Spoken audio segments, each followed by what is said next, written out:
Chapter 963. The Green Rain, exhaust all the killing value and level up. Yunshi sat by the bonfire and emptied his almost 10 million killing value in one breath. Although it was enough to greatly enhance the limits of the Princess of the Great Xia and the Crown Prince's killing value, it only slightly warmed Yunshi's body, replenishing the consumption of the Battle God Seed, and slightly improving his physical condition. Sure enough, did my body surpass normal limits too much? Yunshi had anticipated this, knowing that it wouldn't be easy for him to continue improving his racial limit value. 10 million killing value may be quite a lot when converted to souls in the Star Trial, but for now, it was just a drop in the bucket in terms of increasing his racial limit value. Compared to it, the gigabit wings that Yunshi understood under the crazy barrage of the leader proved to be an even bigger surprise. The Mist Ghost Sword, strengthened with unreal green crystals, was also satisfying enough. As for the killing value, it's not something to worry too much about. Instead, we can look forward to the unknown conditions that trigger the enhancement of racial talent. 10 million doesn't seem to meet the requirements for enhancing racial talent at all. It seems that there are even more terrifying levels in the upcoming trials. What's the situation with the other teams now? The rain kept falling. It was a pale green rain, emitting a slight scent reminiscent of deep-sea creatures. In the rain, two armies were engaged in battle. On one side, there was a mixed army from Crystal Creek Valley, which had already triggered the hidden setting of killing value, refreshing a hero-rank leader. Unlike the leader Yun she encountered, this was another demon worm. Its characteristic was not a barrage in the sky, but a super strong aura that enveloped the army. The crystal bees, controlled by the demon worm, become bigger and unable to fly. They transform from bees into creatures similar to locusts. Sutton, the demon worm ranked below the top in the celestial demon worm, possesses unparalleled agility and power. Every leap it takes brings a horde of locust guards jumping in unison, causing massive destruction. The opposing army, facing demon worm Sutton, also displays their ferocity. No matter how many times they are struck down, they continue fighting, swaying but determined. They emit a miserable green glow in their eyes, and green blood constantly flows from their bodies. They are stiff in movement but possess immense strength. Most importantly, they cannot be killed. Regardless of how many times the demon worms tear them apart or even decapitate them, these green figures revive under the nourishing rain of green in the sky. The army of demon worms versus the green zombie army is like a scene from the end of the world battle. Child Sanquan sniffed the air, detecting a sweet, sticky smell like candy, making his head feel confused. Yeah, yeah, yeah. Suddenly, the noble children all shouted out strange slogans together. Quick, join in the shouting. Child Sanquan quickly reminded his foolish teammates. Now is not the time to stand out, but to go with the flow. Yeah, yeah. Child Yunhee and Karan also started shouting, although both of them were confused. Amidst the strange and fervent murmurs, the green rain from the sky fell even more rapidly, and the remaining army of green zombies, as if energized, began to angrily charge into the swarm of crystal locusts. Boom, boom, boom. In the picturesque Crystal Creek Valley, bursts of green rings suddenly erupted. They were created by a magical spell using green zombies, causing a massive bombardment that wiped out the majority of the Crystal Locust army, along with the injured demon worm Sutton. The remaining green worm creatures scattered on the ground quickly burrowed underground, as if something was approaching. In the next moment, countless corrosive green acid bombs fell from the sky. Chapter 964. Demon Locust. Whether they were called crystal bees or locusts, these creatures had remarkable resistance compared to humans.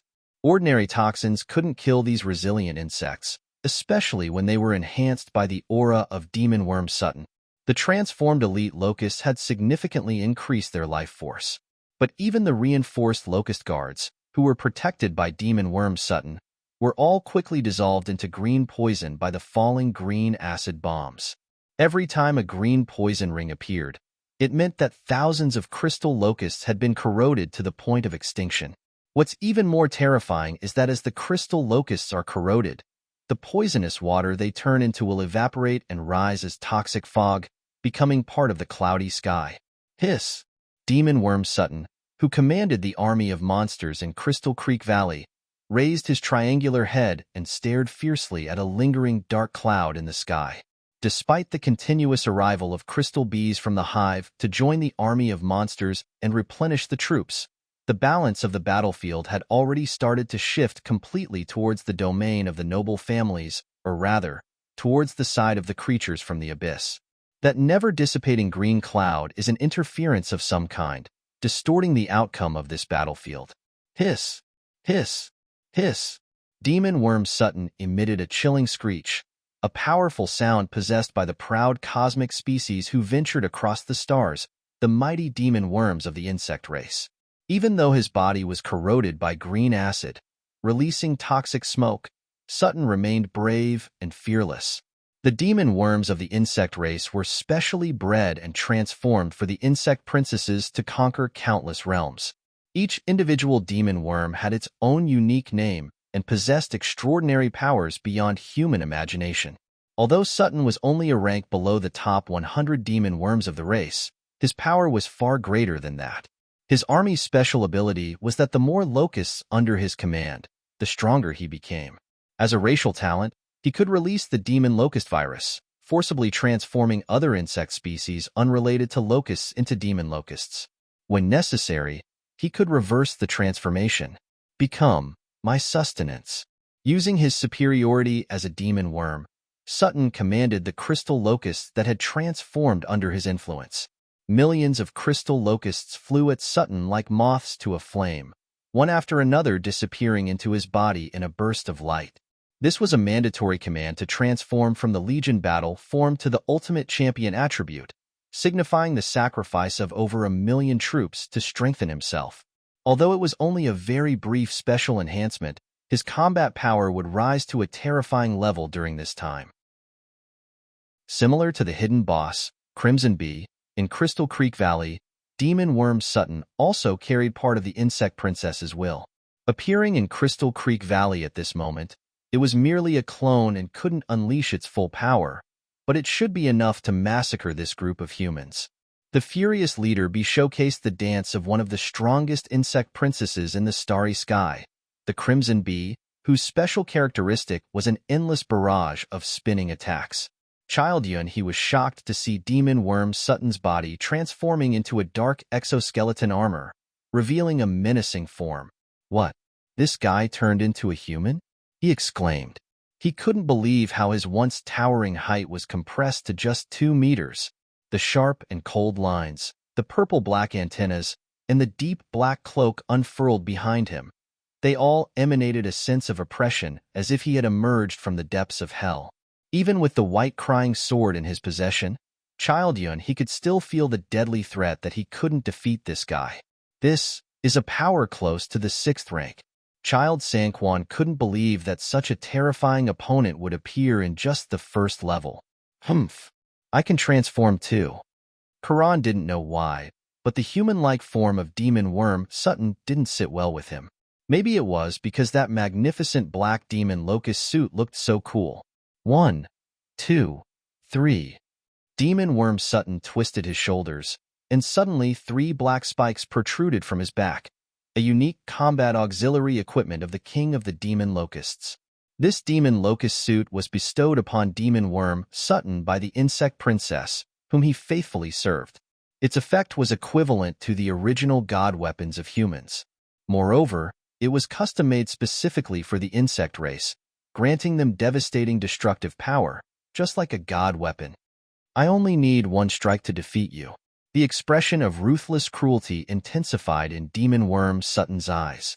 By wearing the demon locust suit, he had forsaken his position as the commander of the Legion and personally took the field to deal with his opponent.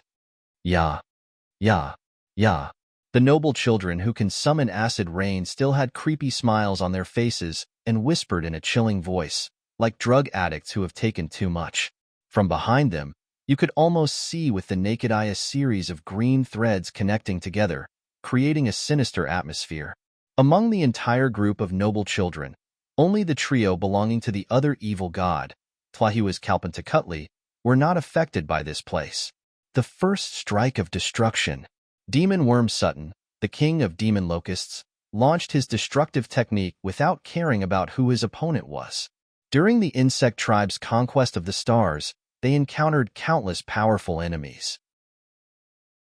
Wandering amidst the endless halo, representing the superior race of the evil gods, the shining colors of the stars, the twisted divine messengers with strange wings, commanded by true deities.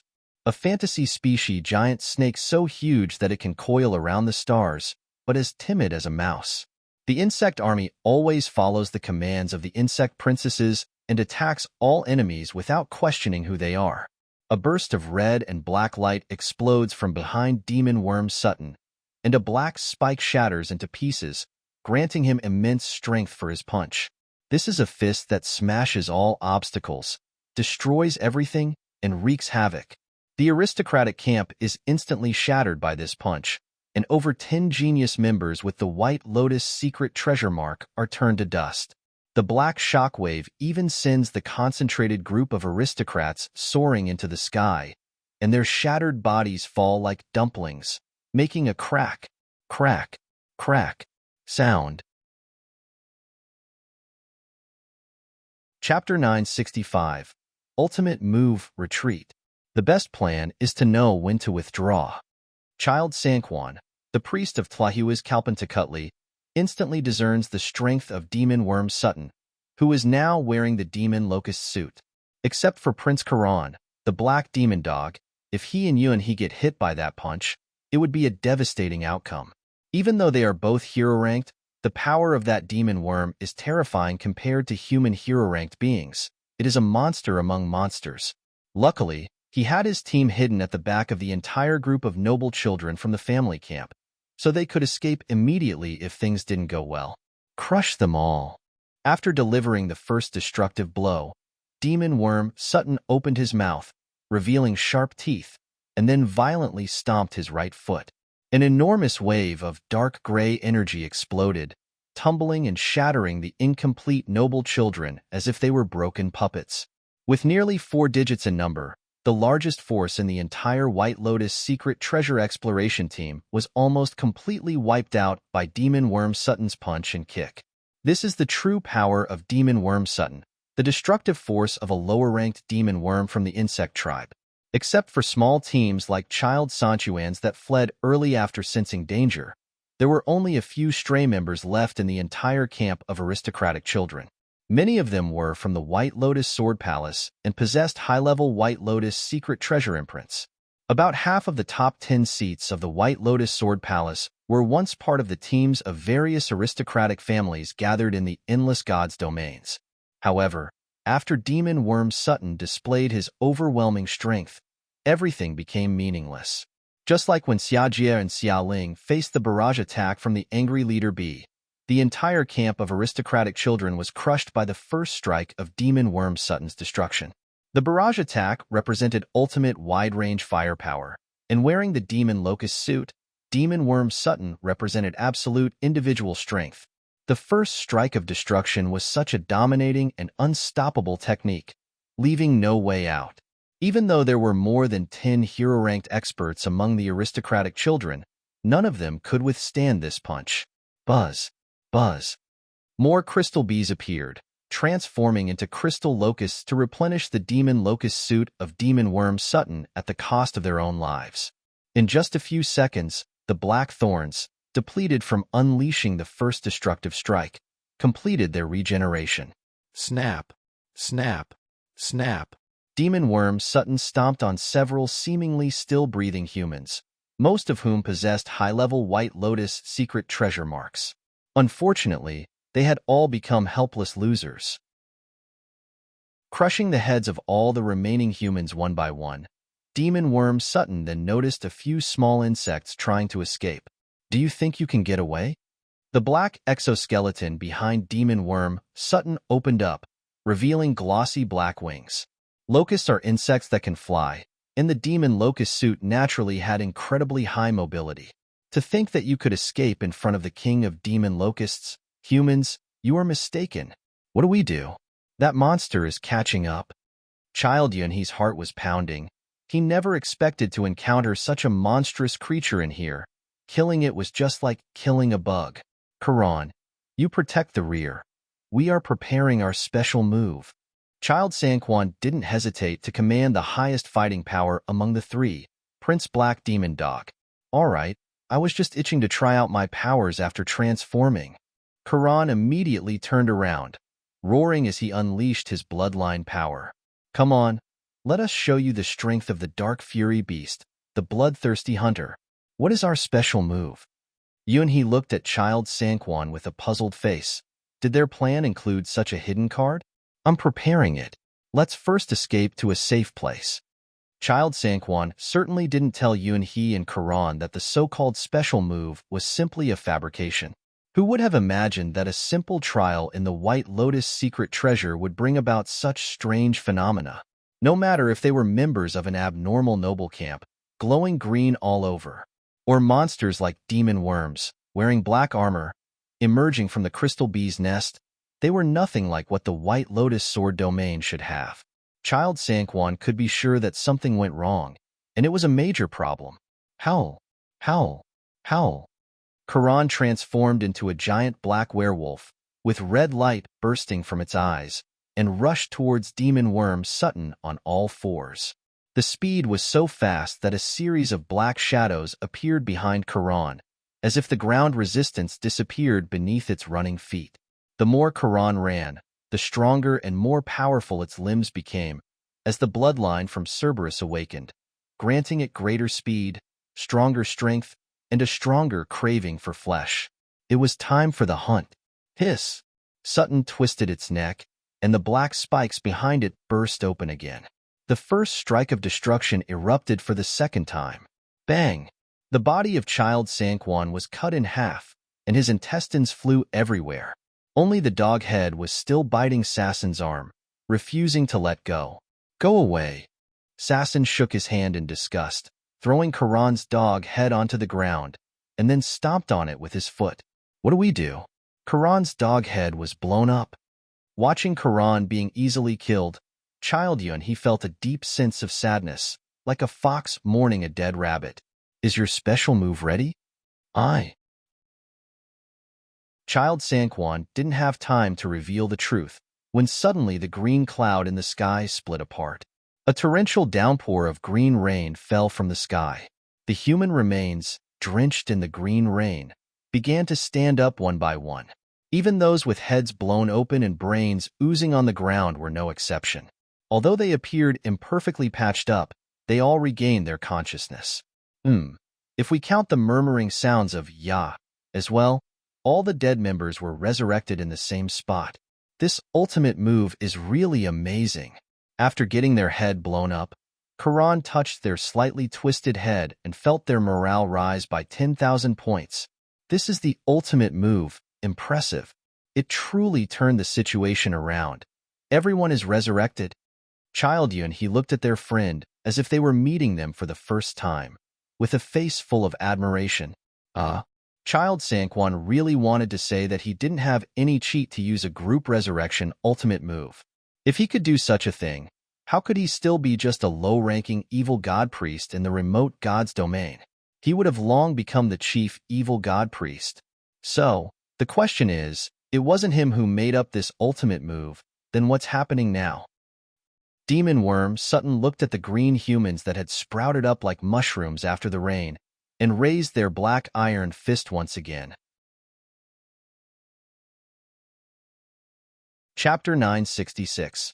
A punch. The children from prestigious families who had been resurrected once again felt like they had just woken up from a dream, finally regaining a part of their true strength. Compared to their lifeless and dreamlike state just moments ago, although their bodies still emitted a green light, as the chosen ones by the White Lotus secret treasure, they finally displayed their corresponding abilities. Especially the 5 individuals from the White Lotus Sword Palace, who were the first to receive the favor of the White Lotus secret treasure.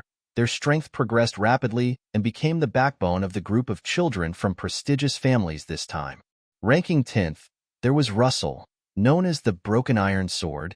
Ranking 9th, there was Wang Qi, known as the Steel Diamond Sword. Ranking 8th, there was Bai Yun, known as the White Light Sword. Ranking 7th, there was Xia Huanjin, known as the Bloody Light Sword. And ranking 4th, there was Qin Su, known as the Heaven Child Sword. Half of the past top 10 geniuses of the White Lotus Sword domain gathered here. And this group of children from prestigious families can be said to be the framework they formed together. In the family of Xianyuan Xiaoyu, and in the family of Shimin Lu Yun, didn't like to eat candy. So they formed a team together and went on an adventure. In Su, who was once one of the 3 seats, using the 100 Ghosts sword, has disappeared and no one knows where she is. Road, who was also one of the 3 seats, using the Dragon Shield sword, has formed a team from the gods' domain of the mighty dragons to take on a challenge. Xiaoling, who was once the strongest among the 3 seats, is now working together with Yun Shi. After regaining some of their intelligence, the top 10 experts from the White Lotus Sword Palace finally showed their talent in swordsmanship, and their once scrapped spirit weapons have transformed into cursed god weapons, similar to the ones used by Child Sanquan and Child Yunhee, due to some unknown power. Blow wind. A large amount of flesh and blood emerged on the broken iron sword, and Russell swung the most crazy and powerful sword of his life. The sword winds that can cut through steel converged together, forming a continuously rotating tornado that swept towards Demon Worm Sutton. Steel Diamond Fly. The excited Steel Diamond Sword Wang Qi separated the hundreds of steel diamond pieces from his god weapon for the first time and felt the sword sound for the first time. The spinning and dancing steel diamonds turned into intertwined shadows, targeting Demon Worm Sutton. When you see my sword, it will be your end. The sword disappeared from White Cloud's hand, and he vanished from the battlefield. I am the chosen one by destiny. In a daze, Qin Su found himself standing on an ancient altar surrounded by strange creatures that resembled octopuses. These creatures had constantly moving tentacles and made strange sounds like "Yaya, Yaya." Qin Su heard it. He heard the voice of destiny. You will become a king. Yes, I am a king, carrying the honor of a king. Look, all these intelligent beings around me. Aren't they all my people? Everyone loves me and I love everyone. Even Qin Su has obtained virtues. Foam spilled from his mouth, and in the midst of his laughter, Qin Su put on his yellow robe. However, the embroidered pattern on this robe was not a real dragon, but a colossal creature that reached out its tentacles to explore countless worlds. Well, this can be considered as completing the coronation process of the Heaven Child Sword. Although the fate he obtained did not come from the dragon veins, but from it. The people who live in his kingdom are not humans, but a group of deep-sea creatures. However, the contaminated Heaven Child Sword truly acknowledged Qin Su. Today is the day he ascends to the throne. By drawing this Heaven Child Sword that makes a ya and ya sound, he becomes the supreme being. As the Heaven Child, he possesses the qualification to give orders to the world. Who dares to defy the fate that belongs to me? Wielding the divine sword of the Heaven Child, Qin Su's momentum skyrocketed. A wave of black energy instantly descended upon the head of Demon Worm Sutton, causing all the lifeless aura around Demon Worm Sutton to tremble. The black antennae wavered uncertainly, and a disdainful look appeared in the eyes of Demon Worm Sutton. The black spikes behind it exploded. The first strike of destruction. The earth trembled and shook as a powerful gust of wind swept through, creating a massive crack on the ground. Flashing red and black lights erupted, causing an earthquake-like shockwave. The techniques of the Iron Sword Wind, Steel Diamond Reaping, White Light Assassination, and Divine Punishment meant nothing to Demon Worm Sutton. With one punch, the world fell silent. If one punch wasn't enough, then let's seriously throw another punch. Chapter 967. The legendary sword. The insect clan doesn't believe in destiny, mysticism, or the orders of emperors. Using absolute strength and overwhelming numbers, the insect clan crushes everything in its path. When it comes to Demon Worm Sutton, it doesn't matter what kind of divine skills or god weapon powers you have. One punch is all it takes. The first devastating blow struck Qin Su, who had just put on a yellow robe. It pierced his heart, shattered his body, and even sent the twisted Heaven Child sword soaring into the sky. No one could stop this punch. In Demon Locust suit-wearing Sutton's eyes, there was no one here who could fight back. Swords broke, arrows snapped, and blood splattered as the recently revived aristocratic camp turned into unrecognizable piles of debris. Demon Worm Sutton stood atop the ground, with a constant supply of regenerating thorns pouring out from behind him, feeding into Sutton's Demon Locust suit and forming a massive army of insects. This monster is too strong. Child Yun, he couldn't even imagine how many sacrifices it would take to match this field. If I reach my full potential, I won't lose to it either. Karan bit down on his wrist, feeling the ancestral power in his boiling blood. It's okay, it's not over yet. Child Sanquan tried to appear calm, but the slight trembling in his feet betrayed his true feelings. There's no way to escape. With this kind of monster around, the aristocratic camp was certainly on track to be completely annihilated. Oh, and I have a special move too. A double special move. Child Yunhee's eyes sparkled with confidence in his own team for no reason. Quick, release it. Karan was even more excited than Yunhee, with his blood boiling. Where do I have a double special move? Special moves are not as easy as picking vegetables. They have long cooldowns, you know? Drip, drip, drip. More green raindrops fell. The green clouds in the sky slowly descended, and one after another, thin green threads emerged from the wreckage on the ground. Even the devastating blow from Demon Worm Sutton couldn't completely destroy these resilient little things. Now I don't have to waste any more time. Demon Worm Sutton watched the falling clouds and cracked a smile. This thing is the root of all evil, and even it doesn't understand what it is. However, now the truth is finally revealed. It's the end of the road. Let it see what mysterious figure is hiding behind this group of green little people. One by one, the green threads that exist within the noble camp started to gather together, as if there were incredibly skillful hands weaving something. At first, it was just a blurry outline, almost like a 3-year-old child's knitted doll. Gradually, this doll took on a human-like form, and its fleshly outlines started to become more real. It was an epic that people didn't remember, a hero destroyed by tragedy and remains forgotten by time. Covered in a dismal shade of green, even so, the sturdy body refused to submit, even though it was bound by countless chains. Its true name had long been devoured by the abyss, but it didn't bow its head. Every nerve, every muscle was corroded by the green flames. Memories were erased, forgotten by history and the people. This was a complete loss of the qualifications for legend, a forgotten, nameless hero. Once upon a time, there was a hero who possessed half the power of a god. They accomplished many great feats and were praised by countless people. However, after their death, they transformed into an ancient evil entity. They devoured the power of countless souls and eventually fell into a city beneath the sea, where they were chained in the deepest abyss. The ancient, unnamed hero opened their eyes. Their body was filled with a bloodthirsty rage, wild long red hair, and magical runes engraved on their skin, which began to awaken one by one. They had no knowledge of their past or their former glory. After losing everything, all that remained was their instinct for battle and a wild, bloodthirsty power that had been corrupted by the abyss. Only the battlefield could satisfy this monster, for they no longer belonged to the realm of humanity.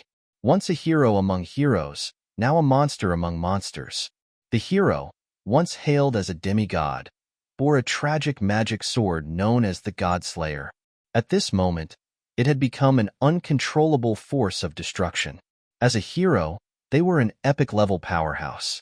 As a monster, he was also the craziest and most powerful monster. The war apostle who entered into a contract with Su. Soul returns to the soul. Blood returns to the blood. You are the king of kings, the ruler who tramples everything. In the name of Su, return from that world. Whispers from the depths of the sea echoed around the ancient ruler, awakening the power within this revitalized body. Who am I? The red-haired berserker roared and drew out his sword. On this sword, there were hundreds of densely engraved ancient language magic runes. Compared to Yuan-Shi obtaining the enhanced Mist Ghost Sword, it was like a toy. Simple increase in values from ancient language magic runes. Strength +1, enhancement limit 20 times. Strength +2, enhancement limit 20 times. Strength +3, enhancement limit 20 times. Sword damage +1, enhancement limit 20 times. Sword damage +2, enhancement limit 20 times. Damage of the sword increased by 3, can be strengthened up to 20 times. An ancient magic rune that enhances sword attacks, increases sword swinging speed by 1%, can be strengthened up to 20 times. Increases sword strength by 1%, can be strengthened up to 20 times. An ancient magic rune that increases damage against specific races, Lizardfolk Slayer, increases damage against lizardfolk by 3%, can be strengthened up to 99 times. Undead Slayer, increases damage against undead creatures by 3%, can be strengthened up to 99 times. Beast Slayer, increases damage against beasts by 3%, can be strengthened up to 99 times.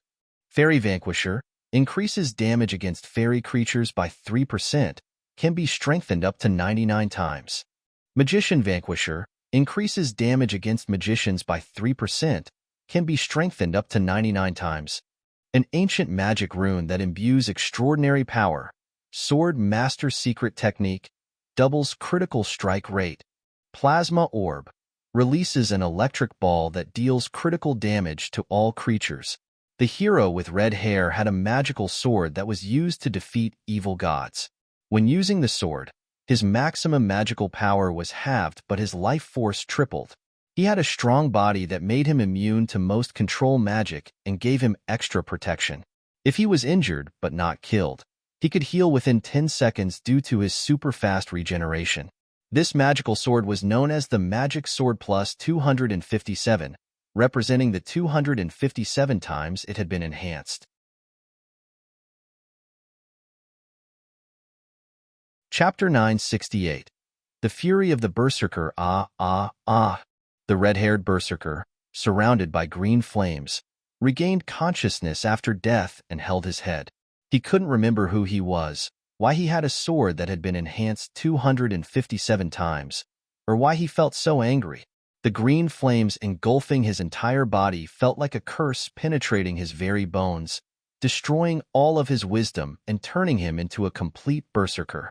The angrier she got, the more the violent power in her body boiled uncontrollably and couldn't be stopped. Once a glorious symbol of epic, the magic sword created with the goal of killing the gods couldn't save the ancient hero who had lost both glory and wisdom. The nameless hero, who had lost everything, could only watch with red eyes as the cloaked girl who woke him up screamed unintelligibly, "Fight for me, my disciple." Su calmly sat on the shoulders of the red-haired warrior, who would destroy everything if he lost control. His fingertips still had traces of green thread. Why? The red-haired warrior extended his huge hand, fiercely grabbing Su by the throat. On the girl's pale neck, there was a deadly red mark from being choked, as if the petite body would be crushed by the raging warrior in the next second. "Ya, ya, ya." Su hummed a song that could make humans see things they couldn't see before. It was a song of praise to ancient gods, a call with unbelievable magical power. Come into my deep sea. Spread the legend, sing the song of those ancient gods. They arrived long before humans existed, watching over this race, indescribable beings. Su, who is gentle and kind, caring so much for humans. Eat delicious candy, become Su's companion. You are. The red-haired warrior squeezed Su's neck, his muscles twitching, his eyes becoming confused. Gradually, Su's figure became familiar to him, but even though it was so familiar, he couldn't even say the name. It seemed that simply uttering that name would lead to an irreversible end. "Can you hear me, my disciples?" Su chuckled softly as she placed a sticky, sweet black candy into the mouth of the red-haired warrior. All of this went unnoticed, unseen by anyone. Whether it was from the perspective of demon worm Sutton or the evil god trio, the bloodied red-haired warrior was merely clutching at air and making random angry roars. It wasn't until his mouth twitched and his body, which had been contorting non-stop, stabilized and gradually began to resemble a human.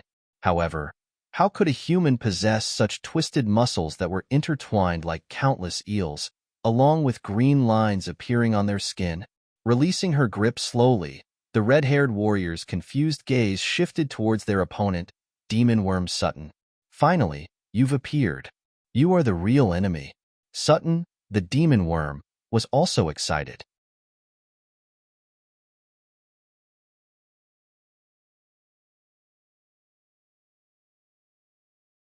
Chapter 969. The Gates of Ghosts, Did We Win? Child Sanquan gazed in astonishment as he tore apart demon worm Sutton with his bare hands. The red-haired berserker fell heavily to the ground. With a sharp magic short sword piercing his shoulder, it was hard to tell if he was a swordsman or a berserker. More green threads of rain fell. The aristocratic camp, which had been completely defeated 3 times by demon worm Sutton, resurrected once again at full health. However, each time they resurrected, a strange aura grew stronger on their bodies, indicating that this kind of resurrection came at a price. Sanquan, your special move is amazing. He patted child Sanquan on the shoulder, looking very pleased. Yeah, if only we had more time. I could have developed even further. Karan licked the blood from his wrist. The boss, Demon Worm Sutton, in the hidden level, was defeated, and the remaining army of crystal monsters, numbering in the tens of thousands, could not resist the advancement of the zombie army of noble descendants. They were quickly wiped out. The second team to break through Crystal Creek Valley made it through. In the same Crystal Creek Valley, a light blue leader bee was flying, releasing countless ice blue bullets. This was a trial in Crystal Creek Valley that triggered a killing value of 100,000. The team challenging this trial now consisted of only 2 people. Initially, when the team entered this level in Crystal Creek Valley, there seemed to be more than a dozen people, with everything from logistics to tanks. Unfortunately, when the killing value reached 100,000, a sudden barrage of ice blue bullets wiped out the entire team, leaving only these 2 people now. However, the leader of the team didn't seem to be bothered at all. She didn't even draw her sword, but simply extended her fingertips to summon more subordinates to command. These were one creepy creature after another. Ghosts, water spirits, tongue puller, red giant demon, zombie general, flying white-haired corpse. Like the gates of hell being opened, a constant flow of ghosts emerged from the gate of the yellow spring behind the girl, resisting the overwhelming barrage. The archer in red behind her calmly drew her black longbow, shooting out one transparent spiral sword after another. The crystal bees struck by these spiral arrows instantly burst apart, taking out all the surrounding crystal bees within a 10-meter radius. As more and more ghosts emerged from the gate of the yellow spring, their levels and strength increased. Even white ghosts, as powerful as a hero ranked, appeared. The tide of battle began to shift towards the side that summoned these creatures. This is the true power of the 100 Ghosts Sword, the power that connects the mortal world and the underworld. By unleashing the power of the 100 Ghosts Sword, the gate to the yellow spring would open. The creatures from the underworld would come rushing without any need for sacrifices. The energy from the mortal world alone would attract them. In a way, the 100 Ghost Sword is a cursed god weapon. Anyone who wields it would become tainted by the essence of the yellow spring, turning into something inhuman. 100, 200. The red-clad archer, skilled in recording data, diligently noted down the years of the emerging ghosts from the gate of the yellow spring. The longer they exist, the older they become, and the stronger their powers. This is an undeniable truth in the underworld. And when 100 years are the dividing line, there will start to appear ghostly creatures with hero-ranked strength like humans. In front of them, most are tragically killed by accidents, their vengeful spirits lingering in the underworld, unable to be reincarnated or pass away, ultimately becoming powerful ghostly creatures. In life they were hero-ranked, and even in death they possess abilities far beyond ordinary people, growing stronger as the underworld energy within them increases. Compared to the intelligent beings living in the endless gods' domains, there are more ghostly creatures dwelling in the world of the deceased, with a higher probability of giving birth to powerful ghostly creatures. Humans who are not strong enough and lack sufficient obsession are not qualified to become ghostly creatures after death. Ghostly spirits who can awaken in the underworld in a sinister form, there are no weak ones. Among them, there may even arise super ghostly creatures that are on par with the ancient races in the real world. It's ironic that humans are considered the most average race in the endless gods' domains when they are alive, but they have the highest probability of turning into ghosts. Many seemingly ordinary humans become stronger after death. Freed from the constraints of their bodies, they can develop unimaginable powers as ghosts.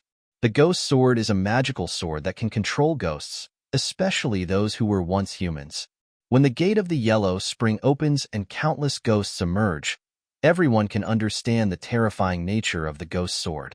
The scale of the gate of the yellow spring that is currently open is only less than 1/10 of the true and complete gate of the yellow spring. It is only at the level of 100 ghosts. "It's almost done," said Ziyuan, the owner of the gate of the yellow spring, after killing tens of thousands of ghosts. Finally, she drew her god weapon. The 100 Ghosts sword represents a sword that can control the spirits of 100 ghosts. After sacrificing tens of thousands of ghost creatures, Crystal Creek Valley has completely transformed into a haunted place. Now, this place has become the main stage for the 100 Ghosts sword. Yes, that's right. The archer dressed in red, called Yunhai, opened his black longbow and now held a pair of red and black swords. Running amidst the barrage, the swords danced in the air. The red and black lights constantly reflected and diverted the icy blue barrage with freezing soul energy. With his eyes wide open, he saw the leader bee that was different from all the other bees. "Kill it. Come. I'll open the door for you." Ziyuan swung the 100 Ghost sword in her hand, summoning the first millennial-level ghost using the sacrifice spirits of tens of thousands of ghosts. It was a 1,000-legged, 1,000-eyed centipede, one of the ghost kings deep in the underworld. The door of the underworld, which was only 1/10 the size, could barely contain its massive body. After a while, it squeezed out and greedily stared at the army of crystal bees in front of it. In the next moment, the entire battlefield was divided by dazzling divine lights. The Ghost King possessed the power of 1,000 eyes, releasing 1,000 beams of light that could kill souls. In just 1 second, it instantly killed all the crystal bees and grass spirits. Swords danced through the air, and despite being an archer, Yunhai joined forces with Ziyuan to successfully achieve the feat of killing the leader bee without much effort. "Let's keep moving forward," said Yunhai, combining his red and black swords to form a longbow. He looked at Ziyuan, who was comfortably staying among the shadows. She was no longer human, was she? Chapter 970, Trials of the Second Stage, the central area of the sword, changed by the White Lotus secret treasure. The branches of sacred tree Lingjia spread out unnaturally, and numerous green threads appeared on its once sacred branches. In addition to these unexpected green threads, there was a faint black mist covering the trunk of sacred tree Lingjia. These foreign elements made the aura of sacred tree Lingjia murky, but at the same time strengthened its life force. The Lingjia flower, which was supposed to take decades to fully mature and bloom, had now blossomed completely after she took one petal from it.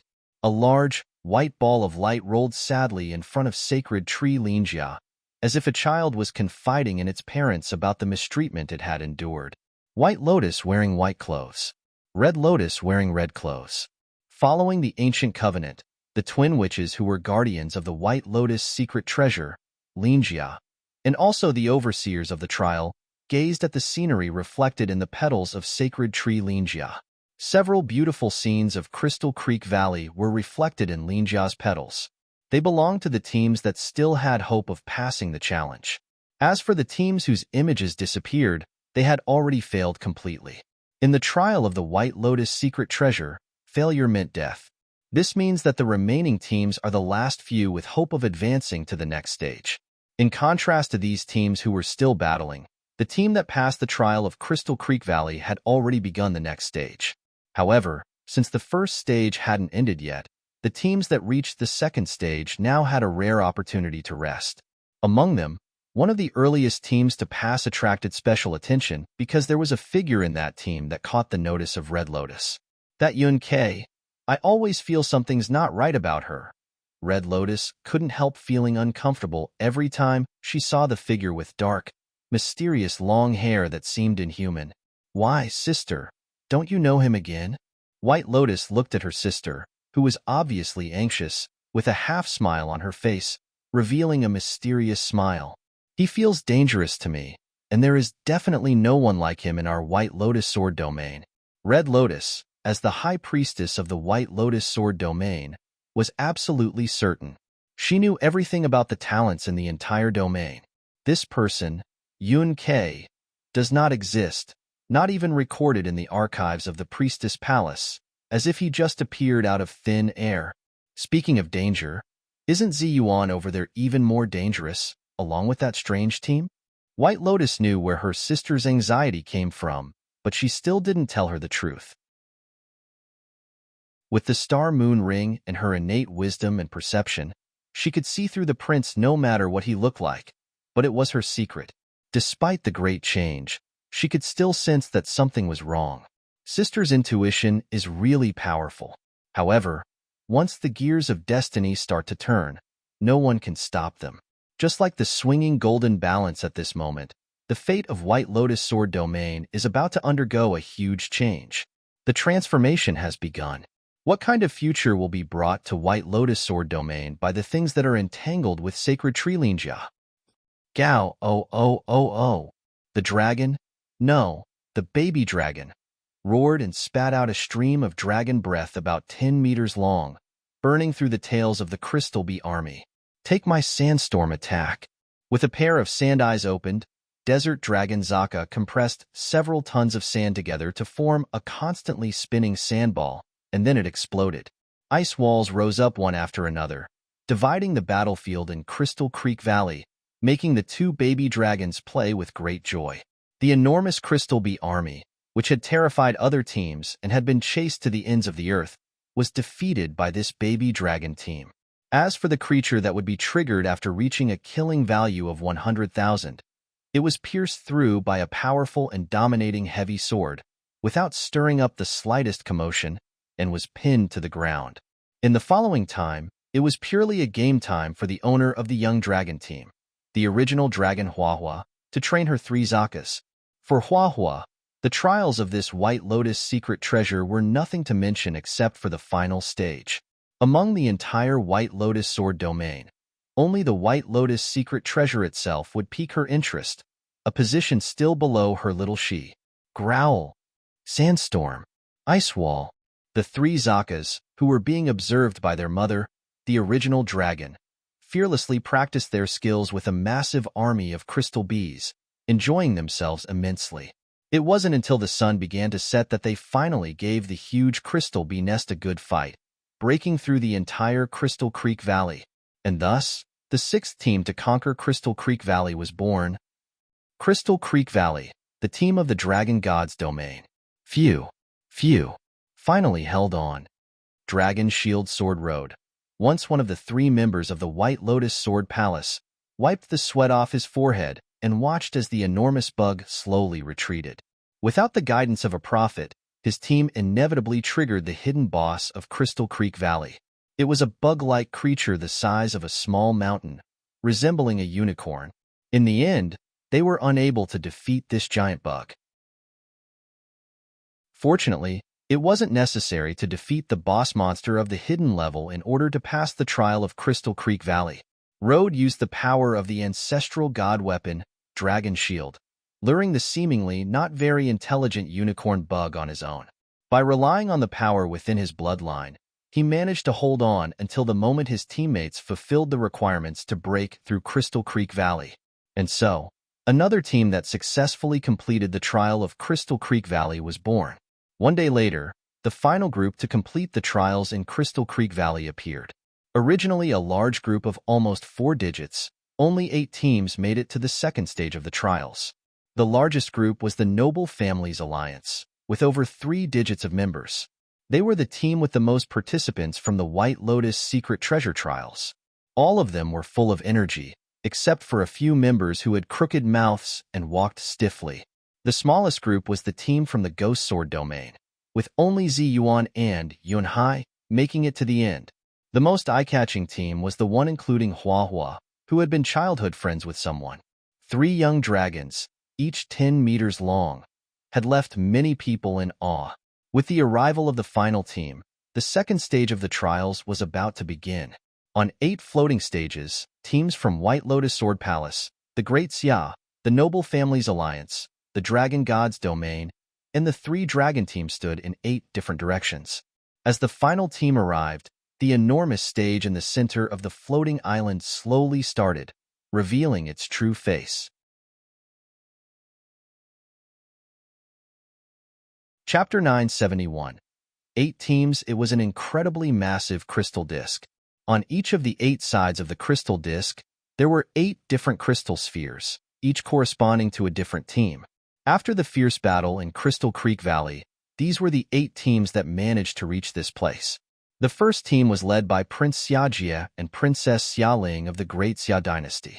Yunxi was also part of this team. The second team was an alliance of many nobles' children, with the largest number of members. Child Sanchuan's team of evil gods was also included in this alliance. The third team had the fewest members, consisting only of the owner of the 100 Ghost Sword, Ziyuan, and a red-clothed archer named Yunhai. The fourth team was a joint team composed of the top 11 members from the White Lotus Sword Palace, including Xin Yuan, who wielded the Ice Spirit Sword, and the Han Sword domain led by Shimin Lu Yun, known as the Triple Blade Sword. The fifth team was led by Hua Yu and consisted of the Starwings Knights, who miraculously cleared all the obstacles. The sixth team, the most eye-catching one, is Hua's team of 3 dragons. The seventh team, led by Dragon Shield Sword Road, is a team of powerful dragons in God's domain, equipped with dragon-themed weapons. The 8th team is led by Kingfisher, a fairy, and also includes Redstone, a top-notch warrior from the Red Steel genre.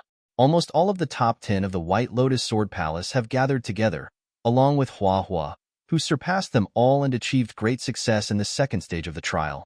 Indeed, she is the strongest enemy. Xialing's whole body tightened at the sight of Hua. She, who proclaimed herself the strongest after her first appearance in the White Lotus Sword Palace, will likely be the closest person to the White Lotus secret treasure among all the teams. Look at the 3 young dragons behind her.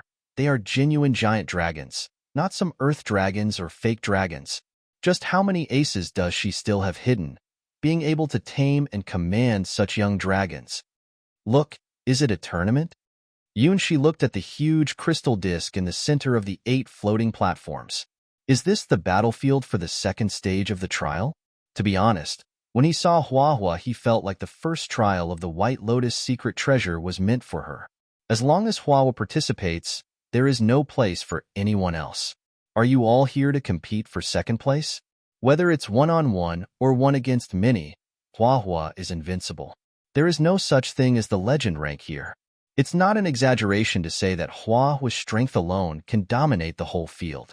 This is not Yunxi bragging, but Hua truly has this absolute strength. Yunxi, who has always seen Hua as his target, knows her power better than anyone else. It's not a joke. Is it a battle between individuals or teams? Xiajie, eager to try, is not afraid of anyone if it's a team battle with his 12 black cavalry. It seems like his sister suffered a great loss against this opponent named Hua. No worries, if it's a team battle, he can avenge her. He had 12 black cavalry with him, and he was not someone to be underestimated when it comes to fighting one-on-one. Being hit 6 times by Yunxi as returning Swallow was not his full strength. That time, he had multiplied his hero-ranked power by 5. That girl named Hua only had 10 times the hero-ranked power at most, but when combined with the 12 black cavalry, they had a chance to fight against those 3 young dragons. Unafraid of life and death, the 12 black cavalry, who had unleashed their sealed power, had the ability to fight even against true dragons.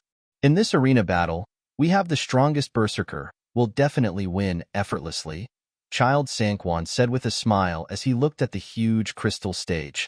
After the battle with the demon worm Sutton, he had no doubt about the fighting ability of this red-haired berserker. Among the hero ranked, there was absolutely no one who could match this monster. A berserker who cannot die and possesses the power to tear apart a demon worm. This is such a freakish strength. Similarly, when they saw the slowly unfolding enormous crystal disc, almost all of the teams made similar judgments. After going through the intense battle in the first phase of the White Lotus secret treasure at Crystal Creek Valley, only the strongest of the strong could make it here. With Crystal Bees at 1,000,000 kills, Crystal Grass Spirits at 100,000 kills, and Crystal Big Grass Spirits at 50,000 kills, they achieved this accomplishment, even defeating the team that challenged the hidden level of the bug monsters, all of whom were the best of the best. The Starwings Knights, who have a profit, but did not trigger the hidden level, can be considered a small exception. In reality, when Yuan-Shi saw all the members of the Starwings Knights appear in the second phase of the trial, he could hardly believe his eyes.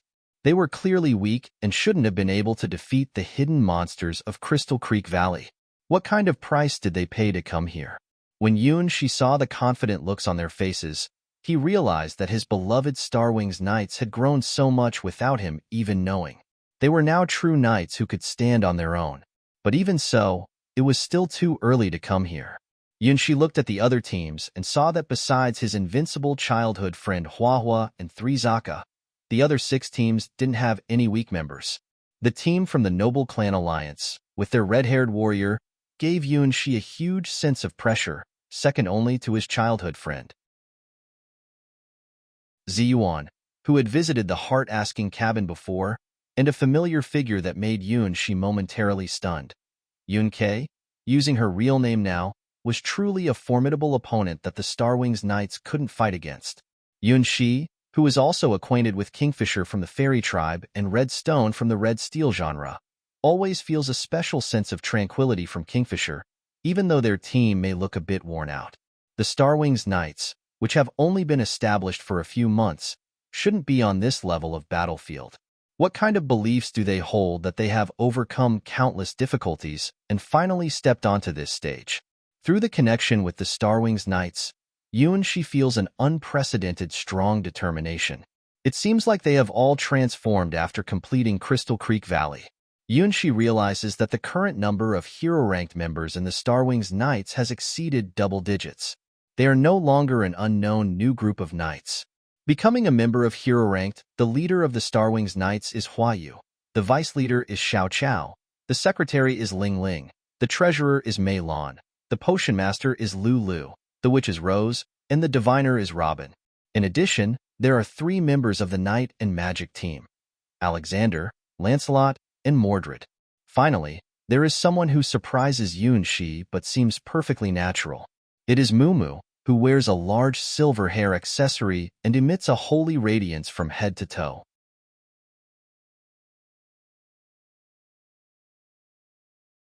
Chapter 972.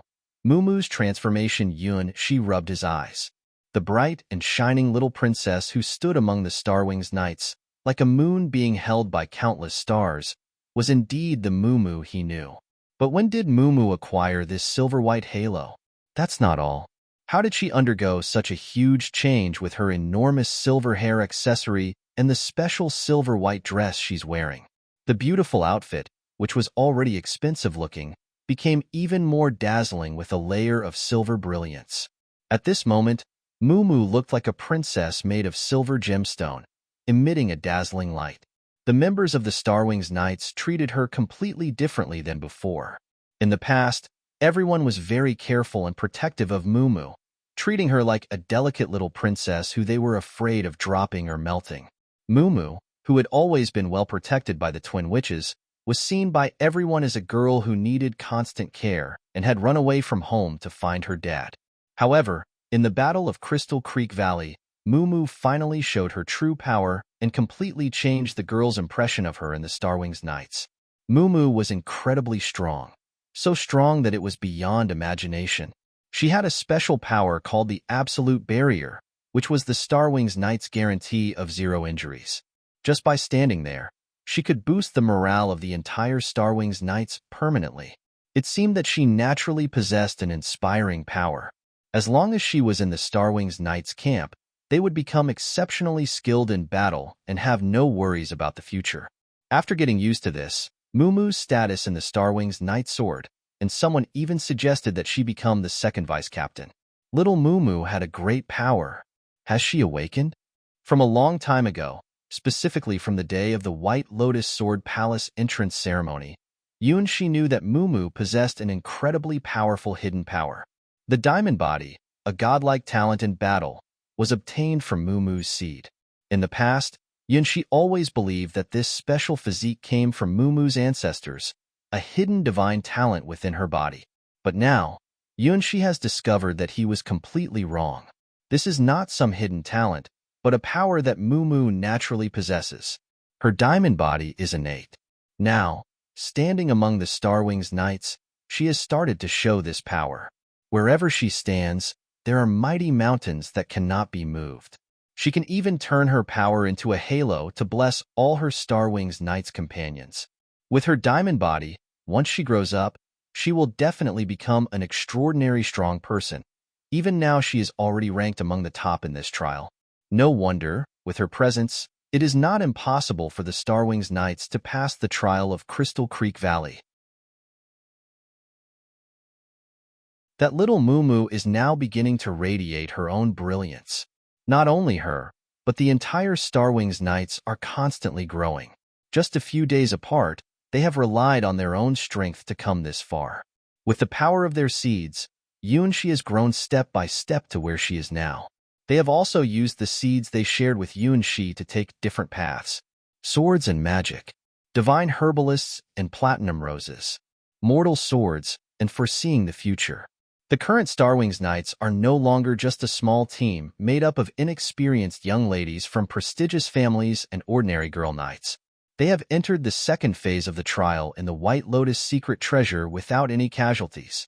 They now have the strength to compete against powerful teams from higher sword domains such as the Great Xia, the Great Han, and the Great Zhou. The trial in the White Lotus Secret Treasure is both a challenge and an opportunity for them. Some teams were wiped out by the flying crystal bees. Some teams fell under the barrage of hidden insect beasts. And so, the Starwings Knights successfully completed their trial and arrived on this stage, feeling completely at ease. In order to catch up with Mei and exceed their own limits, they exerted all their effort. At this moment, standing proudly on the floating island, they were already one of the strongest 8 teams in the entire White Lotus Sword domain. What should we do next? These teams are not to be underestimated, observed Huayu, the leader of the Starwings Knights, as she looked at the remaining 7 teams and quickly came to a conclusion. The current Starwings Knights were unable to compete with these teams. Especially the Great Xia, the Family Alliance, and Huahua's team. Their chances of winning were practically 0. Don't worry, we still have a possibility to move forward, reassured Robin, the only mysterious fortune teller in the White Lotus Secret Treasure trial. Even before entering the trial, she had glimpsed some of the paths of destiny.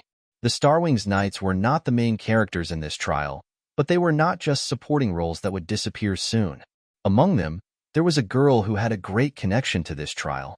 If there was a crucial moment for the Starwings Knights to break through, it would be her. Are we going to fight?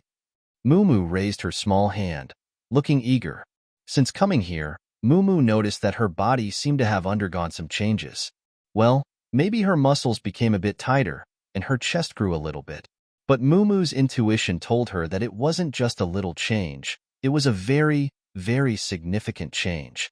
It seemed like once she entered the secret realm of the White Lotus Secret Treasure, her almost stagnant body suddenly returned to normal time. Many things that she didn't understand awakened like instinct. For example, the revival of her strength. How to use your own power to protect everyone in the Starwings Knights. And there, echoing in your ears, is an unfamiliar dragon language. Dog, dog, dog. What does this mean? It seems like go forward, go forward, go forward. Mumu, it's your turn. Protected by the older sisters and the Star Wings knights all along. This time, she will help everyone achieve victory. A silver-white halo spreads out, and Mumu's gaze becomes unprecedentedly calm and sharp. Mumu, you are growing up. Seeing Mumu like this, Yunshi is extremely joyful, but for some reason, there is also a sense of uneasiness. It's strange. Why is Mumu getting stronger, and why does he feel uneasy? That silver-white radiance, it seems strangely familiar.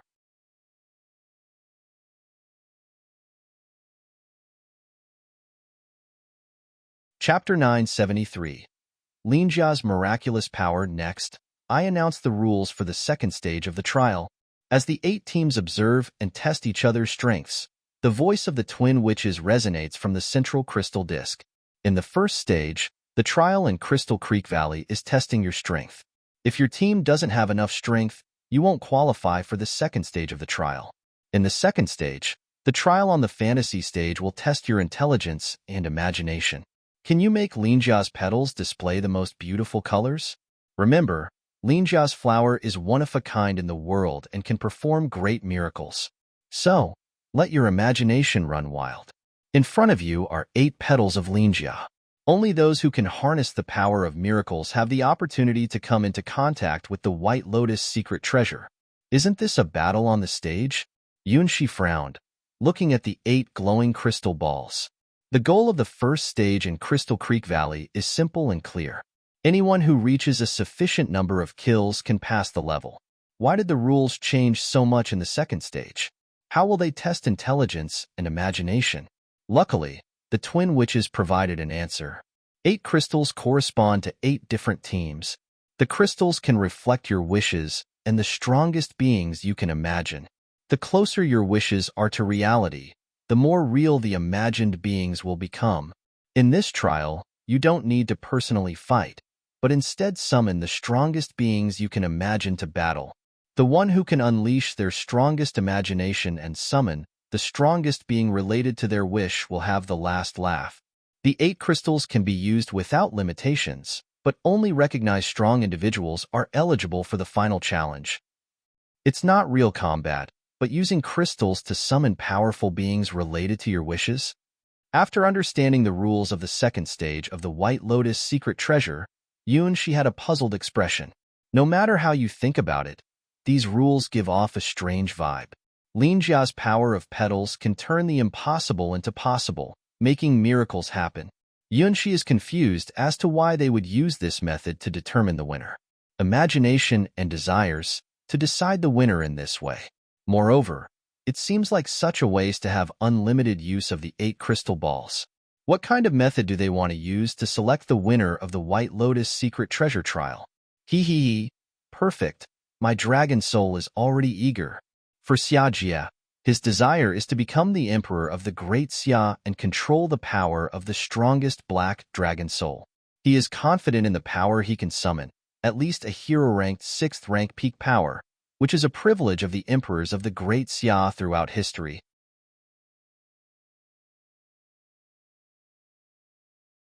As long as he inherits the throne of the Great Xia, the prince wearing the black flame dragon armor will gain the power of the black dragon, instantly reaching an unimaginable level of mastery over the dragon soul. Well then, it's my turn. The power of the 6th hero ranked is so strong that it can easily crush those people. Xiajia is absolutely confident in his own power and desires. His desires are not just empty dreams, but almost certain futures. Those who fantasize about having powers and desires out of thin air have no right to compare themselves to him. Is your desire the ghost sword? Xiaoling can probably guess her brother's choice, and she has had her own plan for a long time. Her desire is to become the Sky Sword. Perhaps she is still far from the world of the Sky Sword, but this goal will never change. If she can't become the Sky Sword, she will never fall in love. This is the goal Xiaoling has set for herself. The powerful existence born from her desires is definitely related to the Sky Sword. My desire is... Yunshi originally wanted to use his teacher, Cassina the Battle God. She is the strongest person he has ever encountered, and it is effortless for him to imagine using her.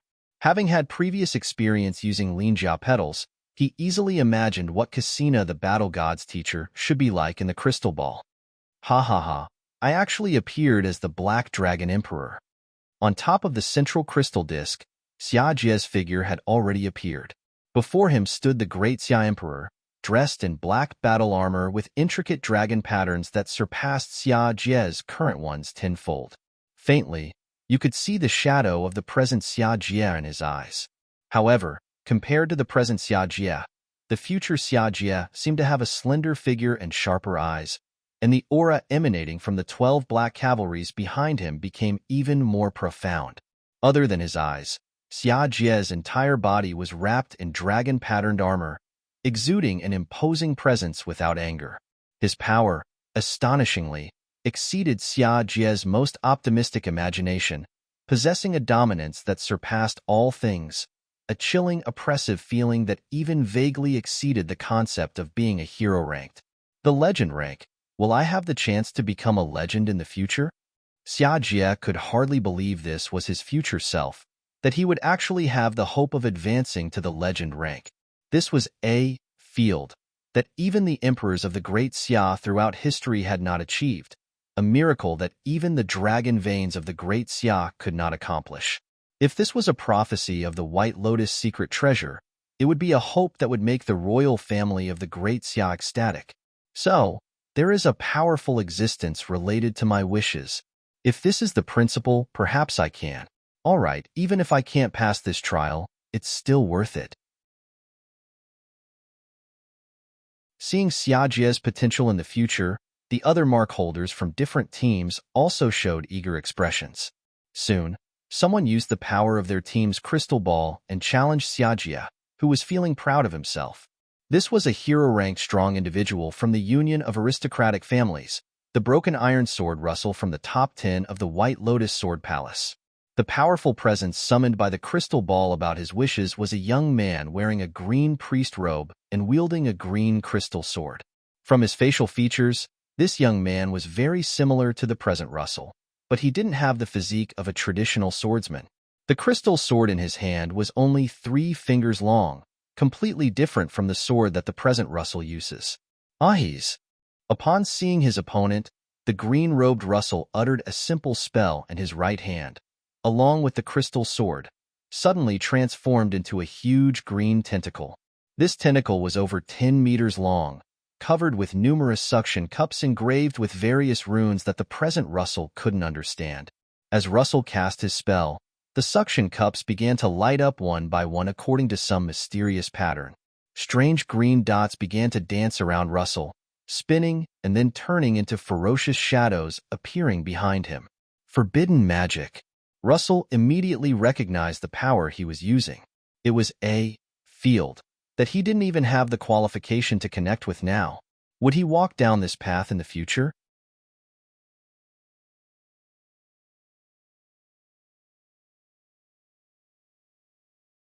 Chapter 974, Battle of Fantasy. The green tentacles, under the control of the crystal sword, struck down suddenly.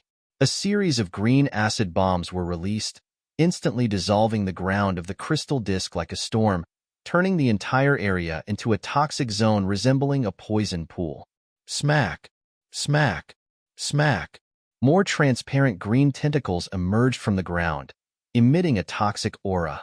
This was Russell's forbidden spell, a strategic spell that could completely modify the terrain.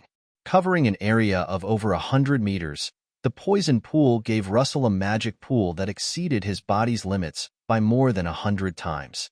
It also elevated his sustained combat power and killing potential to a terrifying level. Russell looked at his forbidden spell and couldn't help but feel that something was off about it. Wasn't he a swordsman? Why does his forbidden spell seem completely unrelated to swordsmanship? Zing! Zing! Zing! The 12 black cavalry stood in a green poisonous pool, the armor on their feet corroded by the fierce venom, filling the air with deadly toxins. But they remained still. No amount of poison could affect the Black Knights who were already dead. The Black Dragon Emperor, wearing a black visor, raised his hand and swung it downwards. The 12 black cavalry began to move. They were as unstoppable as a thunderbolt. Facing these colossal creatures over 10 meters tall, the 12 black cavalry showed no fear. The toxic tentacles released by Russell were severed, torn, and trampled before them like saplings. It was clear to everyone that there was a huge difference in combat power between the two sides, and the potential shown by the great Xia Prince far exceeded that of Russell, the man. However, Russell also possessed formidable forbidden spells. Since I am going to become a tentacle user, let's make it even crazier. Russell, who was feeling a bit hopeless, gritted his teeth and stared at the other version of himself in the crystal ball, his future self, and gave an order. As he held the crystal ball, he was closely connected to the Russell fighting on the crystal ball. His will also partially influenced that other Russell. This was the special feature of the second trial: wisdom, imagination, creativity. Wisdom is the most powerful trait of the intelligent race and one of the greatest strengths of humans. As a race in the endless gods domains with balanced qualities in all areas, humans can only compete with those incredibly powerful races and even create their own legend by unlocking the door of wisdom. Humans cannot actively push the limits of their race, so they can only chase after those beloved by the heavens and the earth in this way. Even if such humans are only born once in billions or trillions of people, they are still the hope of humanity. Among all the intelligent races, humans are the most numerous. Among all the highly reproductive races, humans are the smartest. The majority of humans lead ordinary lives, with the limit of their abilities being at the third rank of ordinary people. Dreaming of advancing to hero rank through racial characteristics is simply impossible. That's why humans have the largest variety of educational organizations across the endless gods domains. The Sword Palace in the Sky Sword Gods domain, the various Taoist palaces and sects in the Eastern Gods domain, the churches, noble families, and academies in the Western Gods domain. Learning and obtaining wisdom. Humans cannot become stronger simply by sleeping like dragons. They must work hard in their own areas of expertise, constantly strive, and search for the essence of power in order to embark on the path of heroes and legends. White Lotus' secret treasure is a world treasure that can unleash the power of wisdom to an incredible extent. It does not belong to the category of any god weapon and naturally possesses boundless wisdom. Russell, a young man, had a simple wish for the White Lotus' secret treasure: to become stronger. When he held the crystal ball, the treasure granted his wish and showed him a glimpse of his most powerful future. However, this future was not set in stone. No one can accurately predict the future, not even Ouroboros, who can only occasionally glimpse fragments of time. In response to Russell's urgent desire to become stronger, the crystal sword released even more powerful acid bombs, causing the toxic pool beneath him to boil. Suddenly, a poisonous dragon soared into the sky. This was the evolved power of Russell's toxic pool, the seed of his potential to reach the legendary rank. However, this was only a tiny possibility, and Russell would have to pay a great cost to truly reach this point. The strength of the White Lotus' secret treasure is that Russell can awaken this power through his unlimited wisdom, and then it can be manifested on the battlefield of the crystal ball. Because this is a battlefield of creativity and imagination, a stage of wisdom and inspiration. The flying dragon that flew out of the poisonous pool roared excitedly, and its wings had a horrific purple glow that indicated its extremely poisonous nature. It had 3 hollow areas on its abdomen that could release venomous attacks, and its tail had a terrifying large mouth. This is not like the subspecies of the 2-legged venomous flying dragon that people imagine. It looks more like a monster that has mutated after being eroded by an indescribable force. Dragon, attack his face. Even though Russell knew that his command was ineffective in the battle on the crystal ball, he couldn't help but shout it out. One wave. Xiajia extended his thumb and pointed it downwards. Of course, this command was also ineffective, as the opposing sides on the crystal ball did not accept commands from outside the battlefield.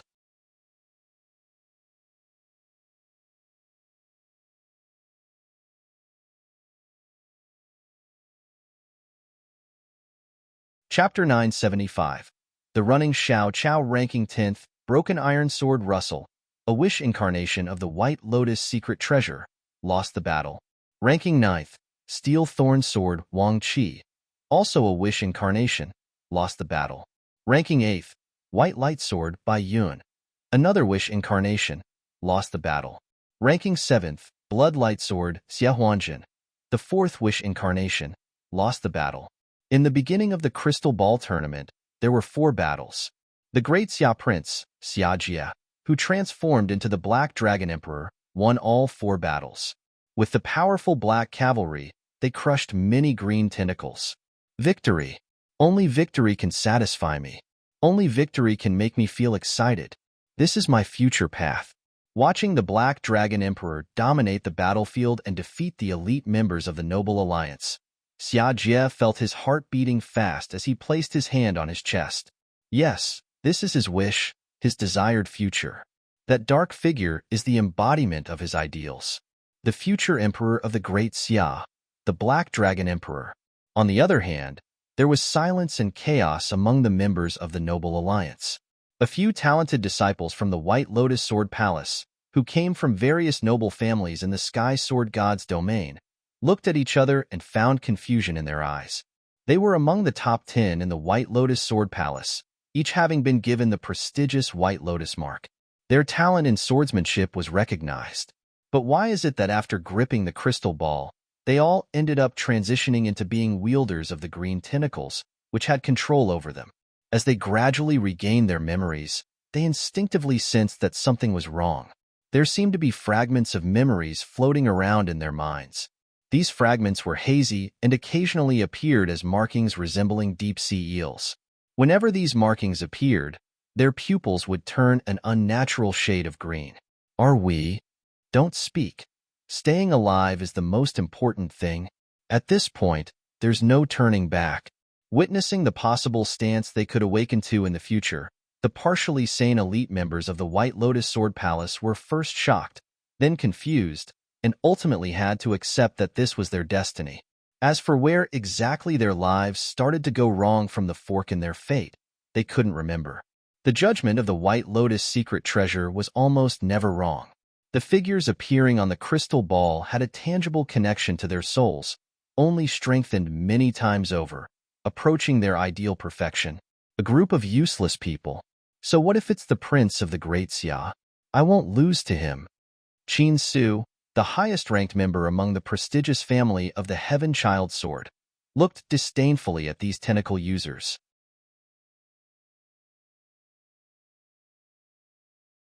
Compared to them, he had accepted the power from the abyss earlier, donning a yellow robe. Since he couldn't become the true Heaven Child of the Great Qin Sword domain, becoming the Heaven Child of this side was also acceptable.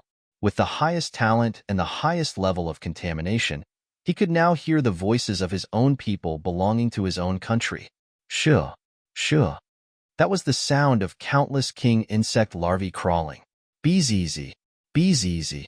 That was the sound of electric rays swimming in circles. Splash, splash. That was the sound of a lot of giant jellyfish entangled together, and in the deeper, icy abyss, the gaze of the North Sea monster. In this moment, his yellow robe had become extraordinary, like reaching the heavens in a single step. Those who believed in Su had great fear and great wisdom. Don't compare this yellow-robed emperor with those clueless fools who still haven't realized the truth. Once he understood what had happened to him, he fully embraced the side of the abyss. Watching the cold and powerful Black Dragon Emperor on the Crystal Ball battlefield, someone from the Starwings Knights camp was eager to try. I'll go.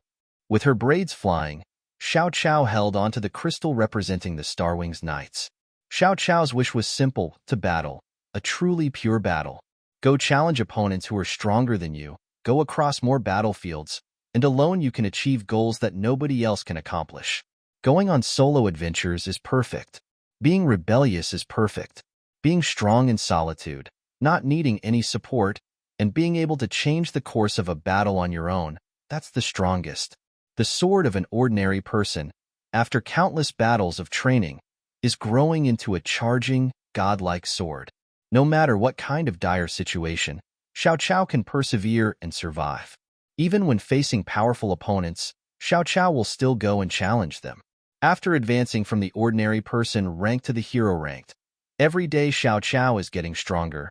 Like a tiny sprout struggling to grow out from under a huge rock, nothing can stop her growth anymore. And what changes Xiao Qiao is Mei, like the sunlight and rain that the grass needs. To Xiao Qiao, Mei is the sunlight and the rain. Once considered a girl with average talent, the village girl has started to grow towards becoming a warrior. The power of the war god is being refined.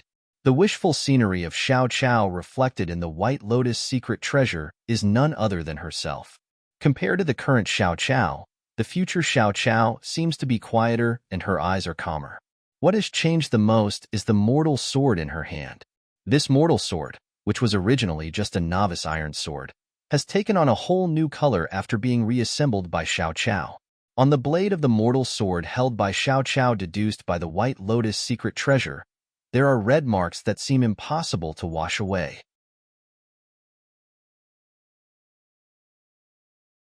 These marks are traces of blood, whether it be tens of thousands, hundreds of thousands, or even more, formed who knows how long ago.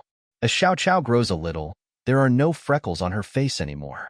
Her braided hair gently sways, like a dragon's tail. This is it. Xiajie felt threatened for the first time. A sudden opponent emerged from the camp of the Starwings Knights, causing the Black Dragon Emperor inside the crystal ball to take the initiative for the first time. And not only that, they attacked along with their 12 black cavalry at once, launching a charge that had never been seen before against any enemy. Xiao Qiao became even quieter and bowed its head slightly. It began to run, with its braids swaying like the tail of a dragon. The running of the 12 black cavalry and the Black Dragon Emperor was like an earthquake, shaking the land and causing the thunderous sound of their footsteps to echo through the sky. Xiao Qiao's running was like a nimble antelope on the prairie, light and agile, smooth and flexible. Even Yuanxi watching this scene thought that Xiao Qiao had awakened some kind of agile ability. No, it wasn't agility. It was proof that they had mastered a certain footwork technique to its limit.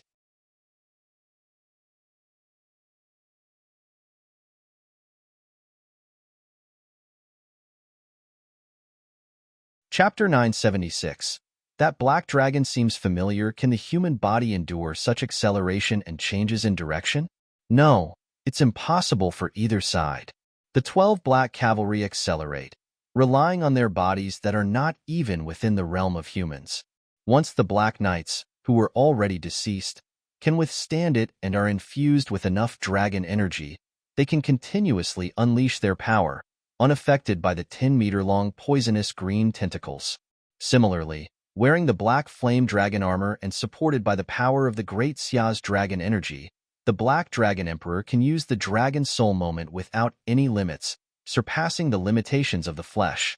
Controlling the power of dragon energy with the human body is the power of wisdom and the key for the human race to surpass its own limits. Similarly, the running of Xiao Qiao is based on the same principle, achieved through the mobility radiating from her mortal sword throughout her body. The God Weapon is a special weapon that humans use to surpass their physical limits. It is the proof of being a hero-ranked hero and a miraculous fantasy creation. A hero-ranked hero without a God Weapon is completely different from one with a God Weapon. No human can surpass the limits of being hero-ranked without the power of the God Weapon. One can say that only those who possess the God Weapon are qualified to see the doors to higher worlds. Just like wisdom is the key for humans to unlock mysteries in the field, the God Weapon is the key for humans to unlock legends in the field.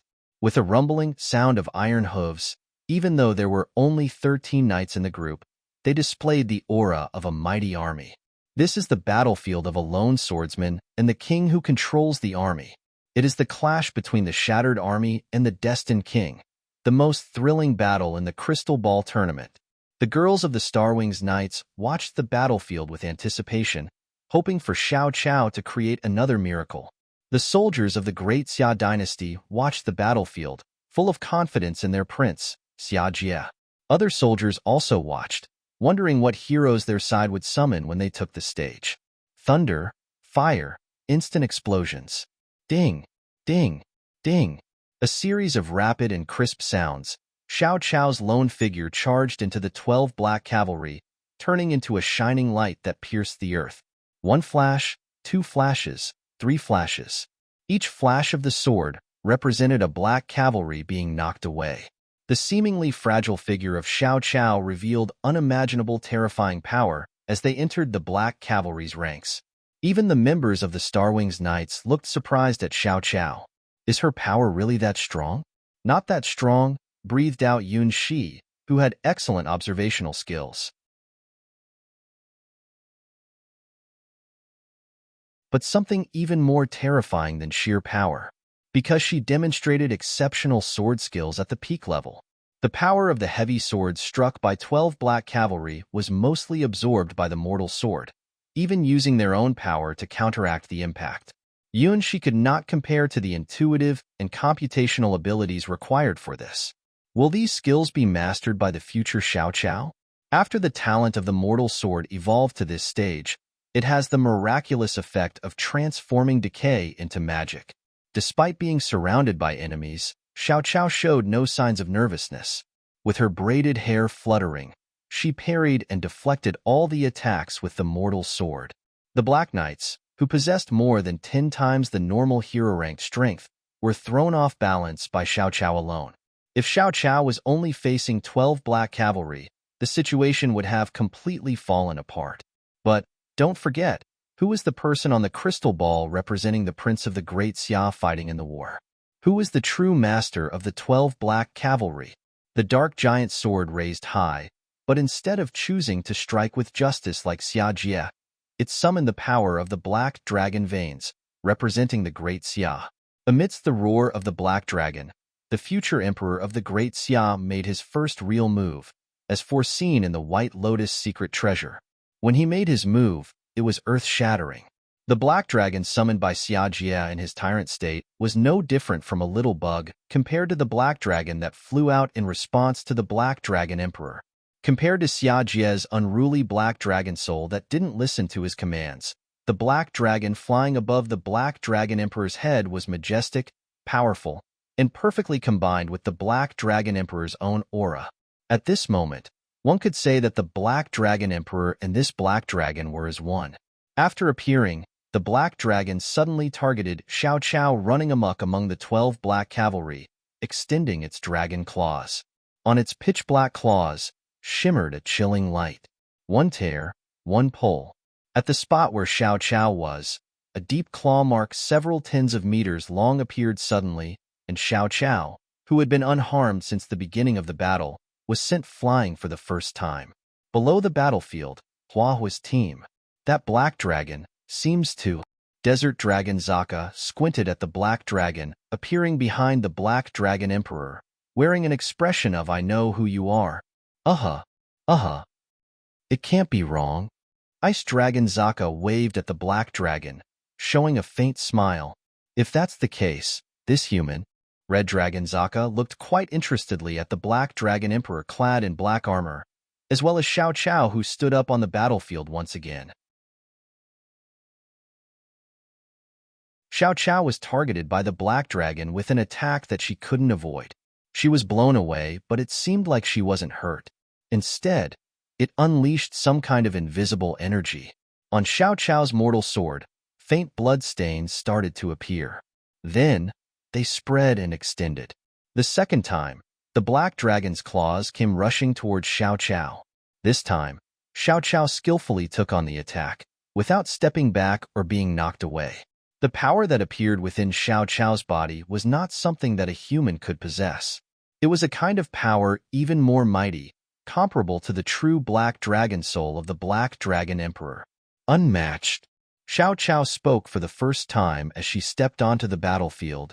Dragon Roar Wave. Similarly, the black dragon emperor also spoke. Neither of them spoke first, and those outside the crystal ball didn't even know that the hero who responded to the crystal ball's call could actually speak, even though it only appeared as if they were unleashing the power of their respective rules. However, what puzzled Xia Jie was that her future voice seemed to be a bit too deep. Nonetheless, the genuine resonating power of the dragon soul within it was undeniable. It was as if she was speaking true dragon language. But Xia Jie was puzzled by the fact that his future voice seemed to be a little too deep. However, the resonance of the dragon soul power contained in it was real, just like genuine dragon language. The black beam of light created a huge collapse, causing a massive black gravitational tide on the battlefield of crystal spheres. Yunshi found this scenery quite familiar. Then came the relentless flash of consecutive sword blades that cut through everything without mercy.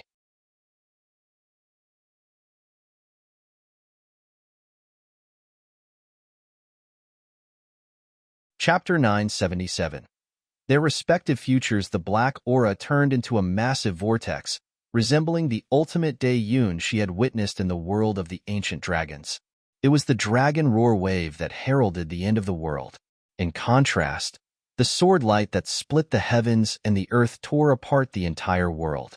The crystal spheres were almost unable to deduce such a battle, resulting in a momentary freeze. In the end, Xiajia looked at the fallen 12 black cavalry and the silent black dragon emperor with an unbelieving gaze. That figure, as if foreshadowing a future for him. The one who emerged victorious was a member of the Starwings Knights, the young girl named Xiao Chao. She was drenched in dragon blood, and with her mortal sword, she severed the head of the black dragon shadow. However, her expression was somewhat strange. It wasn't the look of a winner, but rather a questioning gaze, as if asking, "What exactly is this thing?" The dragon beneath her feet slowly began to disappear, transforming into dust-like particles, and the figure of the black dragon emperor vanished from the crystal battlefield. "I actually lost?" Xia Jie gazed with a vacant expression at the disappearing black dragon emperor from the crystal battlefield. This meant that Xiao Chao, from the Starwings Knights, had greater potential for the future than Xiajia himself.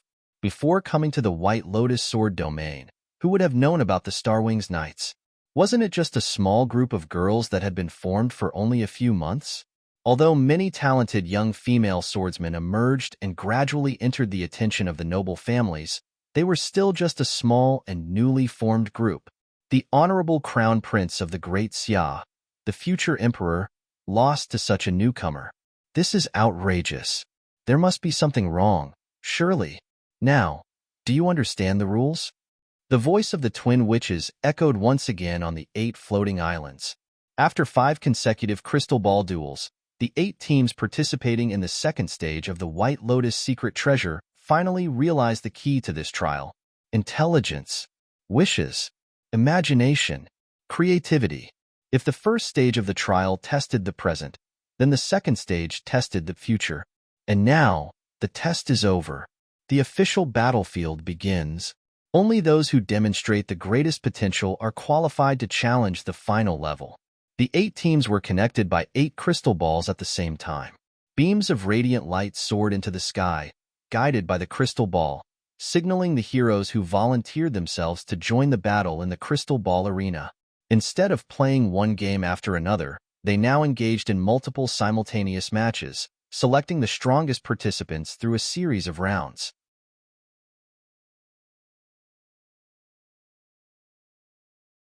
Similar to the starry chess battle that Yunshi once participated in, only those who won the most matches could prove their potential and qualify for this stage of the trial. With the experience gained earlier, all the participants began to imagine the strongest future they desired, one that was closely related to their own wishes.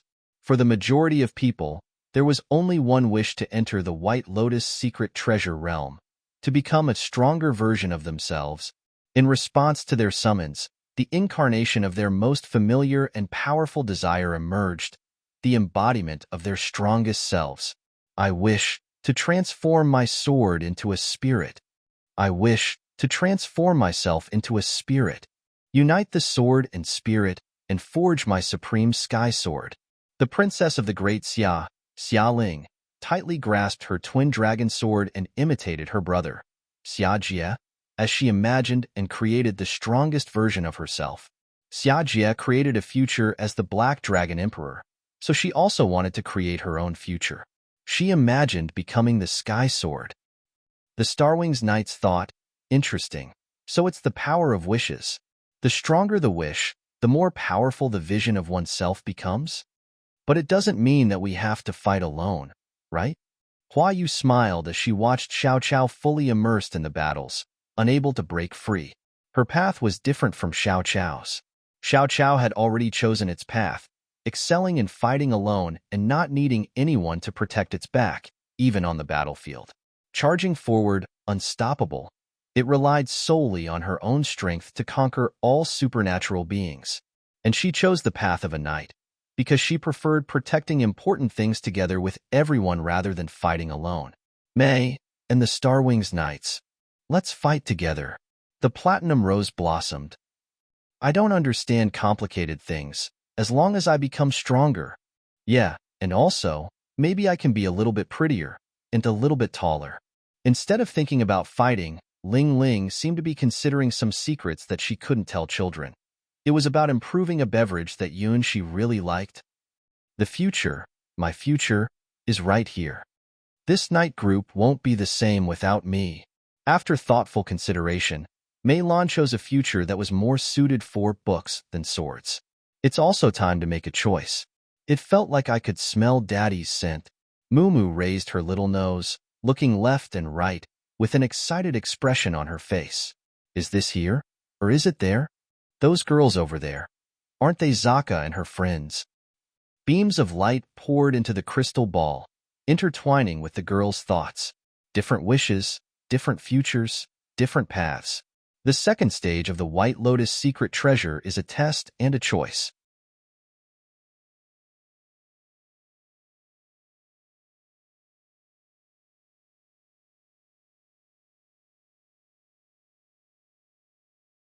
Chapter 978. Many futures. Could there really be so many different futures for me? If we consider the second stage of the White Lotus secret treasure trial as a kind of future career advancement test, then this pile of paths means that there are dozens of futures that suit him. And none of them are repeated. Why didn't I even know that I had so many options for future advancement? Obviously, I chose to be a swordsman. Yunshi's way of thinking is simply straightforward like this. Since he already learned the basic moves of Hua Hua's Sky Flying Sword and Yunhai's Quadrant Sword, maybe there are other career choices besides being a swordsman? Out of curiosity, he wanted to know what kind of person he could be on these paths, so he chose the one on his left and touched it with his finger. Boom! A golden, fiery flame rushed towards him, surrounding him and dancing along with him. Countless golden and crimson lights and the spirits of fire cheered around him, speaking to him in a language that humans cannot understand. It was the voice of the essence of the world, the purest and most innocent song of these spirits. They were welcoming him once again as he arrived here. In the endless gods' domains, one of the most powerful ranks in the whole starry world, the Sunwalker, was waiting for Yun Shi. 1, 2, 3. 12 light furnaces surrounded Yun Shi, each one a perfect creation with the power of a sun, and this was far from their limit. As long as Yun Shi wished, he could use the countless spirits as materials to create more light furnaces, even forming a destructive army of suns. Covered in a golden robe, the sun god adorned Yun Shi, allowing him to walk among the clouds and illuminate the sky and earth. With every step he took, the path of the sun changed, a stellar-level way of shifting its trajectory. This world could accommodate such a sun, and even more suns to come, because it was the legendary god's domain, located at the highest level of the entire endless god's domains, spanning 33 days. Even if there were 2 suns in the sky, the creatures on the ground still lived their lives freely. Some creatures even enjoyed the hot and sunny weather. A magnificent bird, just like Yun Shi, the Sunwalker, with wings spread wide, eagerly flew over. It was the dreamlike bird during the pregnancy of the Queen Mother of Kunlun God's domain. May, May, May. The little golden crow princess spread her golden wings, now big enough to cover Yun Shi. She cheered and walked with him in the sky, the heavens and the earth, light and fire. Yun Shi and the golden crow princess. The whole world blessed this couple with happiness. Everywhere they walked, there were golden fragments scattered around. These were the essence of the sun, attracting many birds from Kunlun God's domain to absorb the abundant energy. Oh, I see. Is this where the princess and our future lies?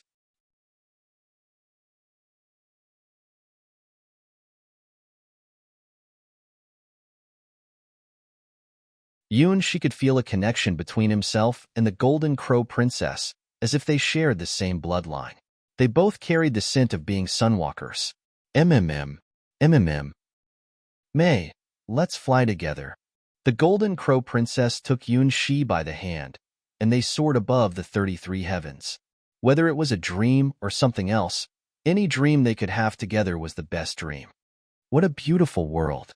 Just like you. Shi looked at the mountains, seas, and land beneath his feet. This was the most mysterious and beautiful scenery in the Eastern God's domain, a world unknown to the endless God's domains. It was still untamed and home to many ancient fantasy species. And what about that fantasy species which emerged from the sea, transforming from a huge fish into a black-winged bird soaring into the sky? What could it be? There was also another bird, somewhat resembling the Golden Crow Princess, with one side of its body being blue and the other side being red. It looked truly adorable. Wow, there's such a big 9-headed snake in the swamp. It looks like it's lazily sleeping. Of course, the strongest, most beautiful, and cutest one is the Golden Crow Princess by their side. She is like the sun in this world, bringing sunshine and more life to the world. And the person walking with her seems to be seen as the sun of this world too. In your eyes, this world is the scenery you see. In other people's eyes, you are also the scenery they see. As Shi touched the feathers of the Golden Crow Princess, he also transformed into a radiant sun, feeling the sensation of illuminating everything from above the 33rd heaven. This feeling is not bad at all. Maybe one day he will fall in love with this feeling. To become the sun, there is such a future, he realized. May, come with me. The Golden Crow Princess transformed into a human form, shyly hugged Shi, and then kissed him. The blazing sun, which can burn mountains and boil the sea, has now turned into a soft blanket, allowing this couple to enjoy sweet moments together, very, very passionately. Opening his eyes, Shi woke up from the gentle affection of the Golden Crow Princess. It felt like there was still a lingering warmth of a girl's skin on his fingertips, and his gaze seemed dazed. In that moment, the future was within reach, and even the method to achieve it was crystal clear. All he needed to do was embrace the Golden Crow Princess and obtain her blood, sharing their lives together.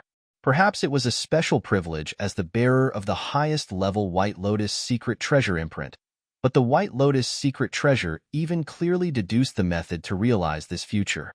The success rate was over 90%, meaning that as long as he chose this path, he could definitely marry the Golden Crow Princess and become the sun. However, Shi felt that something was not quite right. It seemed like when Shi was flying together with the Golden Crow Princess in the 33 heavens, they could always feel someone watching them. I am an honest person and cannot deceive a little girl, Shi said to convince himself, temporarily putting aside the future.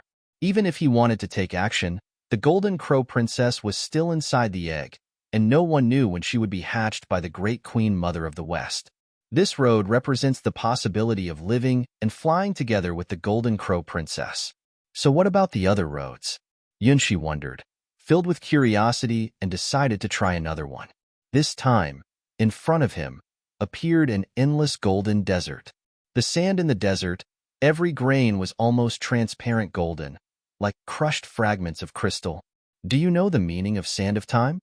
Cassina, the battle god, stretched lazily and pulled out the hourglass-shaped divine sword Sand of Time from behind her, smiling at her disciple. Is this the future, teacher Cassina the battle god?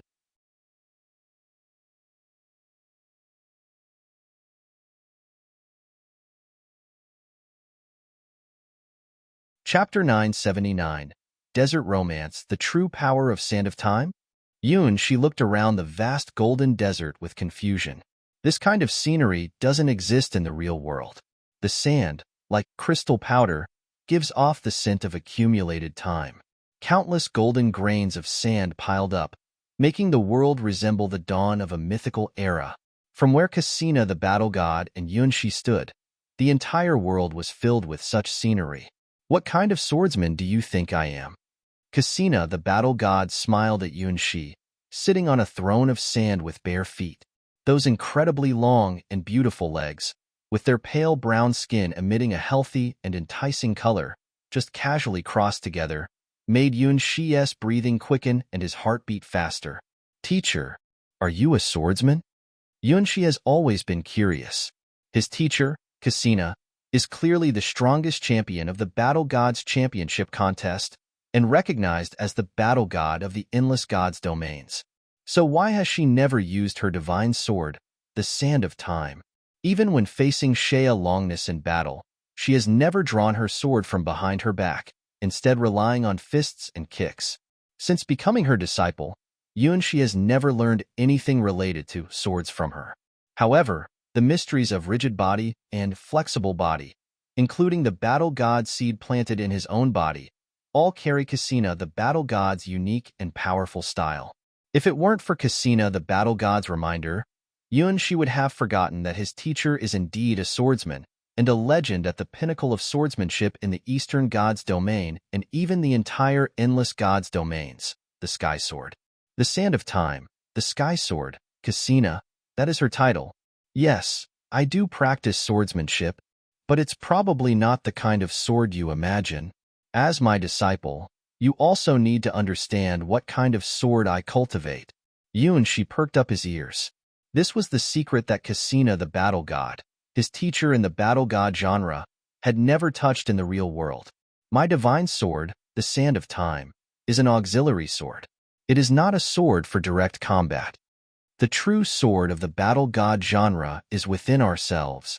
Now, you should be able to feel the true power of the seed in your body. Cassina the battle god snapped his fingers, and a burst of energy hit Yuan-Shi in the stomach. The exact spot where Yuan-Shi was hit was where Cassina the battle god had planted the battle god seed. Boom! The moment Yuan-Shi was struck by Cassina the battle god's powerful finger, he felt a fiery flame erupt from his stomach and spread throughout his body. The power of his blood and energy was boiling. Yes, this is the feeling.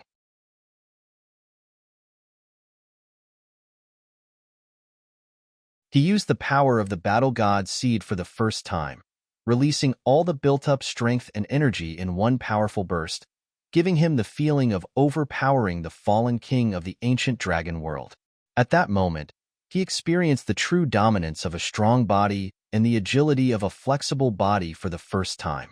In the recent trial in Crystal Creek Valley, he took it a step further by combining the power of a strong body and a flexible body. He developed a unique sword technique based on this physical ability, which allowed him to deflect and return all the projectiles with gigabit wings. When Cassina the battle god pointed at the battle god seed in Yuan-Shi's abdomen, it was fully awakened. Perhaps it was because they were in the White Lotus secret treasure world, but once the power was activated, it couldn't be controlled. An unimaginable surge of power erupted from the battle god seed, granting him greater strength, faster speed, and extraordinary reflexes beyond what Yuan-Shi could have ever imagined. Not only that, but a massive flow of information also bursts out from the battle god seed, which is the next stage of training. Heh, looks like you're learning well. Very energetic. Cassina the battle god covered her mouth and looks at Yuan-Shi with a playful expression as his vital energy bursts forth. Following her teacher's gaze, Yuan-Shi has an embarrassed expression on his face. The side effects of this extraordinary burst of vital energy are several times stronger than usual. Something with a strong vital energy is standing tall, just like raising a flag. Expansion is normal, but this is where you need to start controlling it. Cassina the battle god stretches lazily from her throne of debris and stands up. Let me teach you the method of releasing the power of the battle god's seed. The fusion of rigidity and flexibility is the basic requirement for using the Sand of Time sword. Only by achieving this step can you truly see the door to the legend rank. Yuan-Shi didn't even have time to react when he was punched in the stomach. He curled up like a shrimp, and his own teacher sent him flying into the sky. Feel the spinning of the 18 levels of hell, said Cassina the battle god, as he began to teach his disciple step by step. Cassina's eyes were serious, and his movements were very quick. Yuan-Shi didn't have a chance to resist. His teacher locked his hands and feet with joint techniques, and then spiraled downwards towards the ground. It was a true acceleration into the clouds. In the blink of an eye, Cassina, the battle god, hit Yuan Shi, sent him flying, and then restrained him in midair. It happened so quickly. The once lively Yuan Shi was now captured. Boom! Yuan Shi was slammed into the ground by Cassina, the battle god's throwing technique. He felt like the world was spinning, as if the whole golden desert had turned into a vast whirlpool of shifting sands.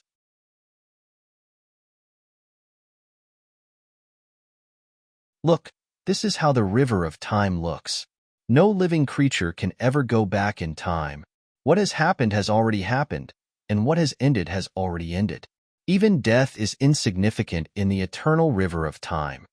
At no time is it permitted to challenge the taboo of reversing time. Anyone who does so, even gods, will disappear into the river and be forgotten. Yuan Shi, who was thrown into the sea of quicksand, was floating involuntarily with the surrounding sand particles. Sometimes slow, sometimes fast, sometimes still. Can you feel it? This is the magic of the sand of time. We cannot go back to the past, but we can control the present and observe the future. If we think of our bodies as swords, the origin of the sword will not change, but the materials themselves are constantly changing, and there can be countless different states. Countless coincidences combine to create miracles. However, a normal human body cannot withstand such changes from the sand of time. In order to adapt to the power of the sand of time, you must change your own stance.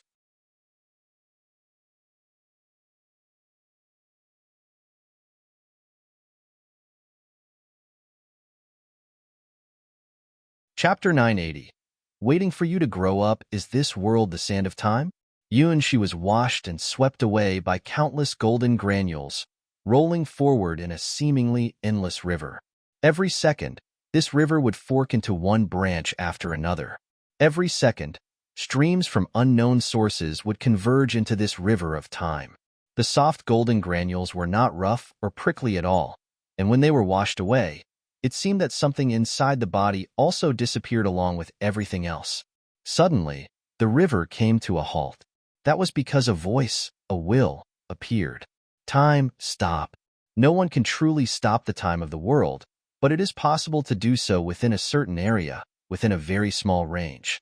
At this moment, it was Yuan Shi's mentor, Cassina the battle god, who stopped the pebbles of this river of time. When time was frozen, the golden pebbles that were constantly moving forward around Yuan Shi suddenly lost all their weight and became like pure nothingness. In the frozen river of time, Yuan Shi began to sink quickly, really, very fast. In just the blink of an eye, Yuan Shi sank to the lower region of the river of time. Compared to the constantly flowing upper region, this place seemed particularly empty and quiet, perhaps because time had temporarily been stopped, causing the entire bottom scenery to freeze. As Yuan Shi fell, gently touching the scattered pebbles around him, his thoughts became calm. In a quiet world, everything seemed to have vanished, and only the sound of our own heartbeat and the flow of blood could be heard. And even in a world where time stood still, the battle god seed sprouted with a powerful force, releasing a huge amount of energy. It seemed like something was slowly awakening. The seed planted by Cassina the battle god, after being washed by the sands of time, is now sprouting and growing. In the blur, Yuan Shi saw a sword. It was a sword similar to the Star Wings, but with slight differences in the details. The existence of this sword was the most vibrant color in this silent world. Do you see the sword in your heart? That is a sword forged by the sand of time specifically for you. When you draw this sword, it will be the moment you inherit the true teachings of the battle god genre. The voice of Cassina the battle god continued to echo in Yuan Shi's, man's, ears, and then the frozen river of time suddenly thawed. Time, flow on. The stop time might have just been a little while, only a few heartbeats. But when time started flowing again, it instantly became thousands of years. Amidst countless golden lights, an unknown divine sword burst out from the depths of the river of time. Here, try your sword, said Cassina the battle god, raising his long right leg and giving Yuan Shi a spinning kick. Yuan Shi's figure appeared blurry and elusive, like a ghost, as he dodged Cassina the battle god's attack.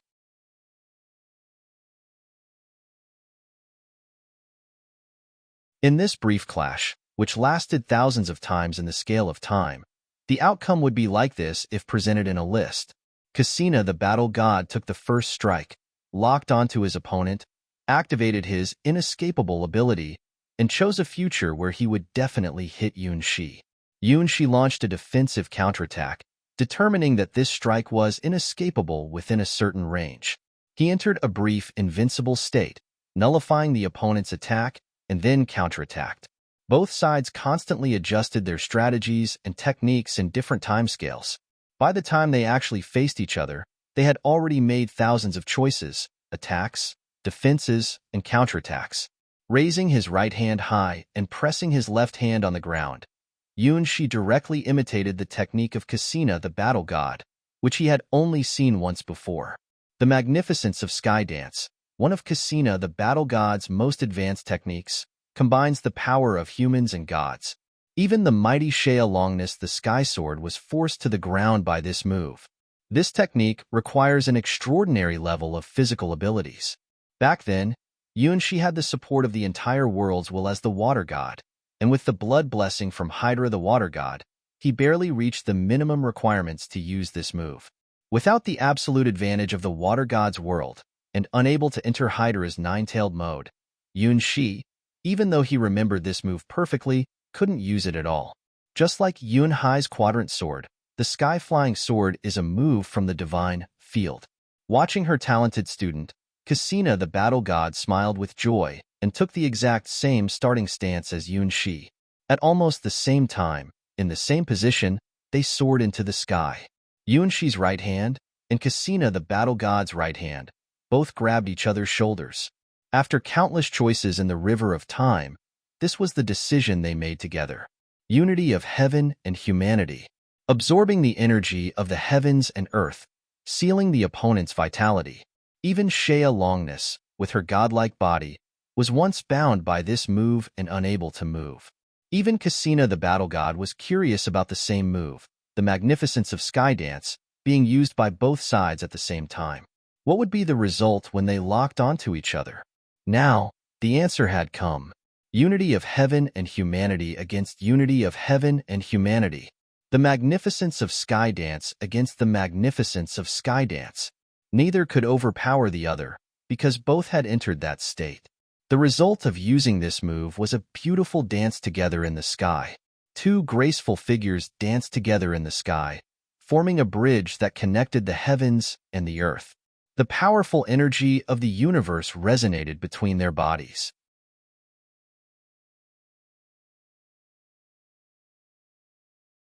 The essence of the magnificence of Skydance was the ability to suppress any outsiders with the coordinated power of the world.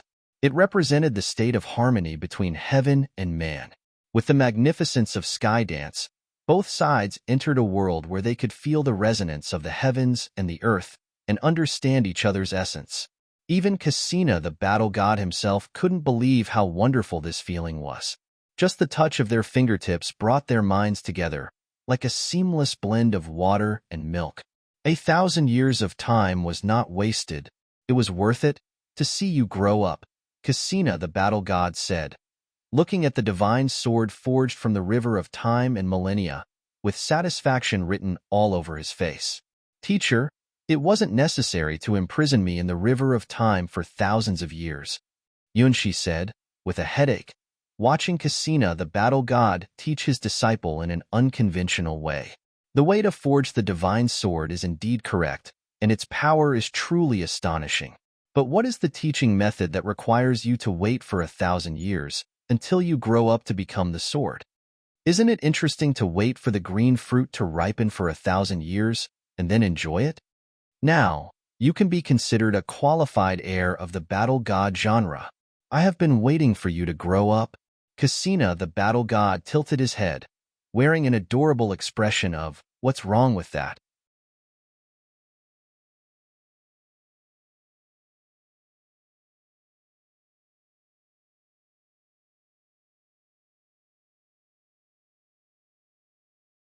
Chapter 981.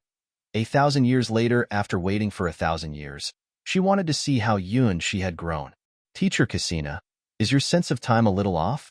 Yun Shi, who had been immersed in the river of time, experienced the passing of endless ages. They could only be an observer of history.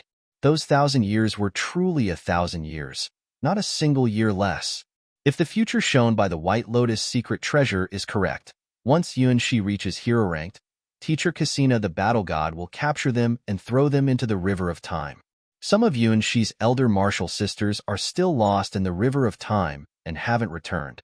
Yun Shi even had several encounters with them in that river, even though they had never met before. It is hard to describe how it feels to be trapped in the river of time, the sand of time. Even the White Lotus secret treasure could not fully capture its essence. So, what Yun Shi felt was only a tiny part of the thousands of years. For Yun Shi, who was only 16 years old, those thousands of years were too heavy, like an unbearable vanishing of life. A regular hero-ranked person, once entering the river of time, would not be able to survive, let alone endure the time freezing and acceleration from Cassina the battle god. The stillness of time, as if all things in the world have lost their brilliance in the end of the sand of time. The flowing of time, like being swept into an uncontrollable storm, unable to distinguish whether it is in the past, present, or future. Even now, Yun Shi still does not understand how he came back from that river of time. 1,000 years, in a blink of an eye. 1,000 years in this very moment. Just like the path of Sunwalker, when Yun Shi noticed, the magnificence of sky dance had already started, and he was dancing in the sky with Cassina the battle god. Don't resist the taste of time. It's a gift from the past. Just 1,000 years, and you can come out from there, proving that you have the best talent. My other lovely disciples took an average of 1,800 years to come out from there. Cassina the battle god guided Yun Shi's movements, sometimes spinning around, sometimes standing side by side. Yun Shi could smell the scent on himself, a scent that didn't belong to the mortal world, but the essence of the sand of time from stepping into the river of time. Even though his body was still 16 years old, his soul and will had transformed from thousands of years of history. That was not just a hero-ranked soul, but something more noble, closer to eternity. Immersed in the sands of time for thousands of years, the ancient times opened a door to an unknown and mysterious world for Yun Shi, and paved the way for him after obtaining the battle god seed. That path leads to ultimate brilliance and glory, everlasting and never fading. I don't understand. Why me?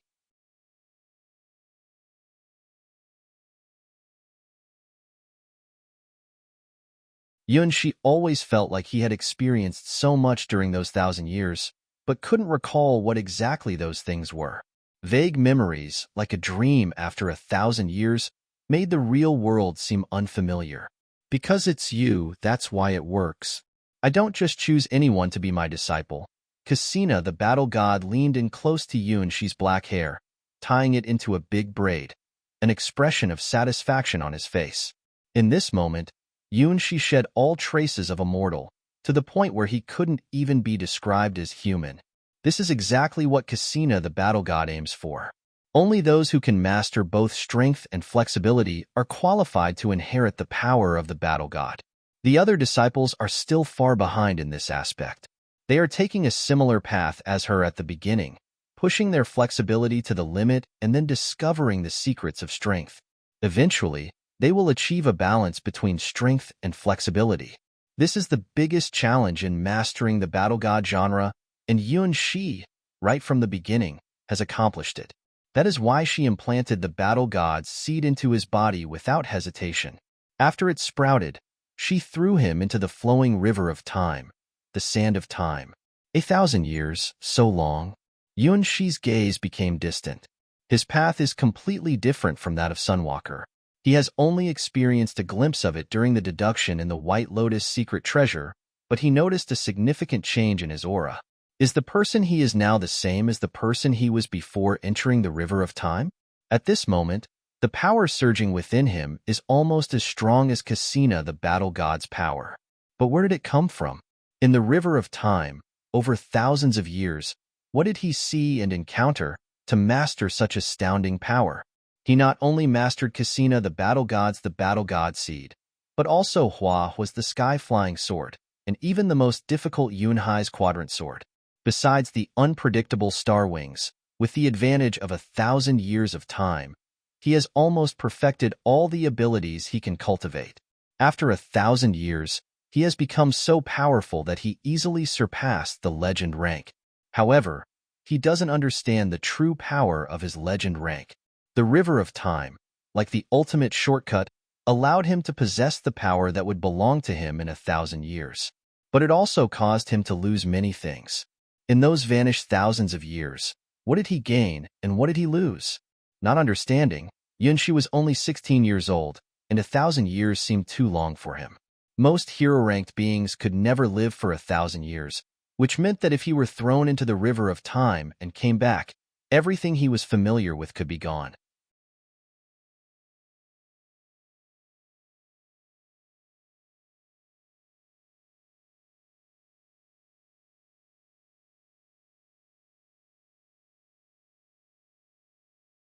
Chapter 982. The intoxicating taste legends represent eternity. Even as civilizations rise and fall, and the world undergoes changes, mythical stories that become legends never fade away. As long as intelligent beings exist, legends will continue to be passed down, becoming everlasting. Having just emerged from the River of Time, Yunshi felt the sense of alienation that comes with reaching the legend rank. It was a feeling of loneliness that was almost like being cut off from the world. Did teacher Cassina, the battle god, realize how fragile and small the world is? Compared to the endless River of Time, the White Lotus Sword domain is just a tiny grain of sand, and even the entire Sky Sword God's domain is just a small section in the long River of Time. Only legends are eternal. Similarly, only through legends can one become someone who is sought after by legends. No matter how powerful a hero is, they will eventually die someday. Only legends remain eternal, sung by countless wise races, becoming history, becoming a symbol, becoming forever. Humans who cannot reach the legend rank cannot capture the attention of Cassina, the battle god. The minimum criteria for her disciples is to have the potential to reach the legend rank. Only after truly achieving the legend rank can Yunshi truly qualify to be with Cassina, the battle god. Well, in various senses. Teacher, why did I lose so many memories?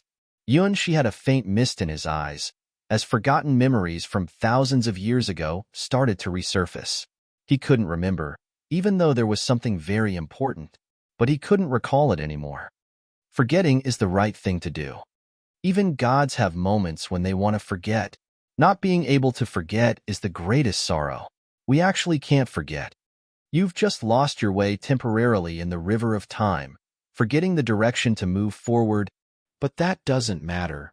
Cassina, the battle god, combed Yunshi's hair and slowly taught him the truths that only someone of the legend rank can feel. Humans, in fact, never truly forget anything. There are just too many unnecessary memories that get hidden away. In the River of Time, what you see is your own story, a story that has lasted for thousands of years. Awakening from the story, you realize that you have become a legend, a forever part of the tale. One day, you will regain the memories lost in the River of Time, the unique moments that belong only to you. Yunshi, who didn't quite understand, looked at Cassina, the battle god, with gentle treatment. That soft and captivating demeanor made his heavy heart come alive again. Boom, boom, boom. As if connected telepathically like the magnificence of Skydance, Yunshi naturally reached out and touched Cassina, the battle god's cheek. This intimate gesture was unimaginable for him, who used to worship Cassina, the battle god, like a deity.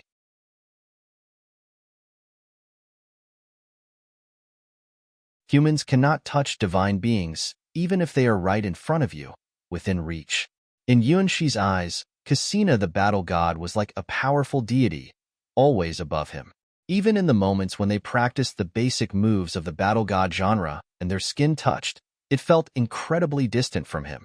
Beneath Cassina's slender and beautiful body, there was hidden a power strong enough to shatter the stars, a power that he could never reach. Only other gods could touch the power of gods. Now, having reached the legend rank in the River of Time, Yunshi finally had the qualification to touch his own deity. You really are a disciple who loves taking advantage. But this time I'll allow it, Cassina the battle god said, though they seemed as content as a leopard sunbathing on the African savanna, letting Yuanxi touch their smooth skin. That lazy and adorable appearance truly made them irresistible, like a dangerous big cat. Yuanxi, a man from the past, used to be as timid as a trembling little bunny in front of this terrifying big cat.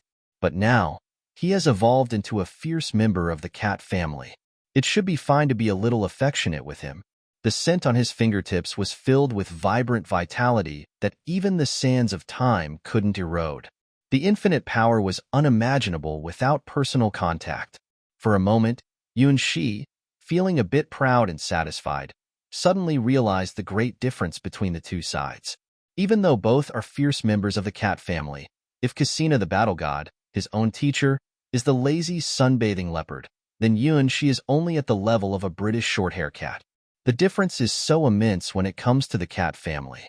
To celebrate you becoming my most outstanding disciple, shall we have a little celebration?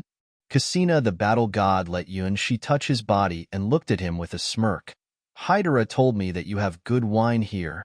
That belongs to Hydra. Yuanxi blushed like a criminal caught at the scene of a crime, feeling completely ashamed. 3 cups, just 3 cups, and I'll forgive you. Cassina the battle god licked their lips, looking at Yuanxi expectantly, with a hint of hesitation in their voice. After some hesitation, Yuanxi made a wrong choice. He took out Hydra's cup and poured out the exquisite wine from it. Fantastic! My adorable disciple, you really did it. Cassina the battle god cheered and snatched Yuanxi's cup away. Gulping. With a sound, the small cup was empty in an instant, and Cassina the battle god's eyes became cloudy. Yuanxi's heart skipped a beat, vaguely sensing that he had made a massive mistake. Gulping, gulping, gulping. One after another, the sound of clinking cups, Cassina the battle god became more and more sober, but there was a burning flame in their eyes, growing hotter and hotter.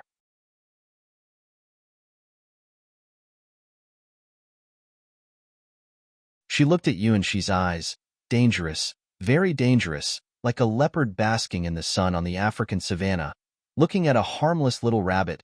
Well, now it was the eyes of a British short-hair blue cat. Although they were both members of the cat family, when a leopard wanted to prey, it didn't matter what kind of animal the other party was. When it wanted to eat, it would eat. When it wanted to drink, it would drink. When it wanted to dance, it would dance. When it wanted, it would naturally be in a happy and clean state. Lahum. Compared to the fruits she had eaten before, this one was indeed extra tender and juicy.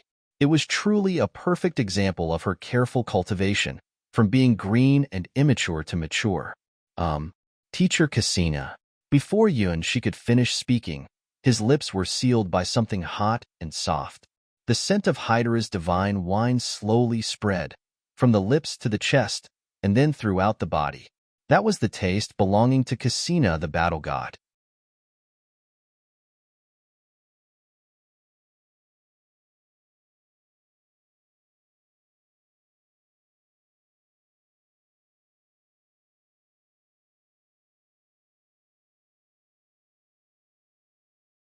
All of the sword techniques that Yuanxi practiced could enter a godlike field.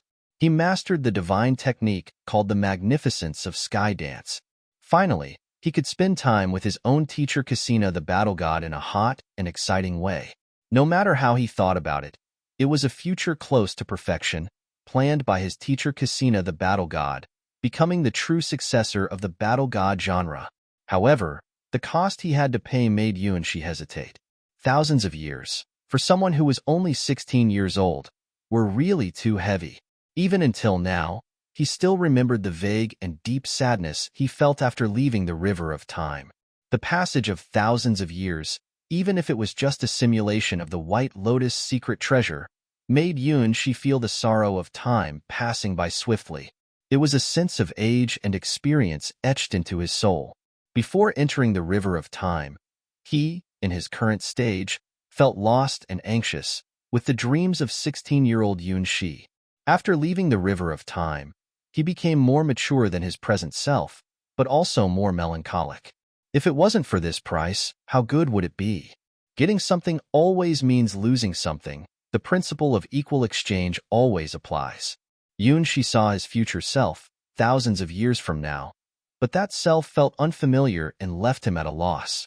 Just like the future where he becomes Sunwalker and the Golden Crow Princess, the future with Teacher Cassina the Battle God is within reach, as if it will happen in the not-too-distant future. Cassina the Battle God is waiting not for him in the present, but for his future self who will step into the legend rank thousands of years later. And there are other futures. After seeing his future twice, one as the Sunwalker and the other as the Cassina the Battle God, Yunshi had a clearer understanding of the future predicted by the White Lotus secret treasure. These futures have a high possibility of happening, so the version of himself appearing in the future is very likely to be another one. With his wings burning in golden red, Sunwalker flew together with the Golden Crow Princess in the heavens above the 33 realms. Stepping into the river of time, mastering the battle skills of the battle god, Yunshi embarked on a legendary path, just like Cassina the Battle God. The future is not set in stone. A small detail can often lead to different landscapes. This time, the future that Yunshi touched had an exceptionally dazzling radiance. It wasn't just one star, but 2, 3, 4 stars. A future woven together by countless dazzling stars that made one's eyes dazzled. As Yunshi touched this moment of the future, he understood whose future it was. To be precise, it was their future. The sky was filled with countless stars, shining brightly. Each star was a scenery for Yunshi. They were all a part of his future. This future belonged to the Starwings Knights.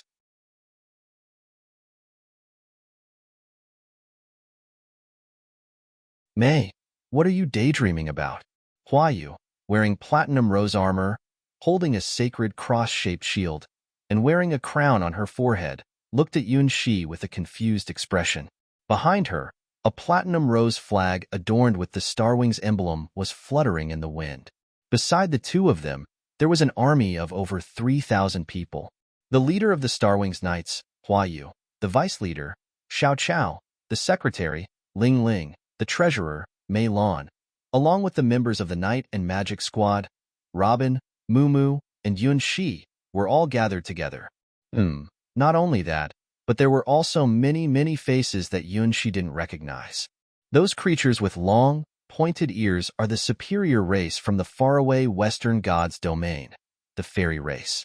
The girls with horns on their foreheads and long tails behind them are the companions of the dragon race, the half-dragon people. In the sky, there were even real dragons flying. Not just one, but some members of the Starwings Knights that Yunshi knew became Dragon Knights. This is a diverse army made up of multiple races, from the swordsmen from the Eastern God's domain to the dragon riders from the Western God's domain, and even rare beings like Lamia and Merfolk. Without exception, they are all beautiful and lovely women, many of whom are part of Yunshi, the man's Million Bride Army, and there are many faces that Yunshi doesn't know yet. The only thing they have in common is that their bodies all have Yunshi's seeds, which are life seeds planted with the power of the stars. And from what Yunshi can feel, there are many more connections than just these. Report, the 2nd and 3rd Squadrons have launched an encirclement from the east and west.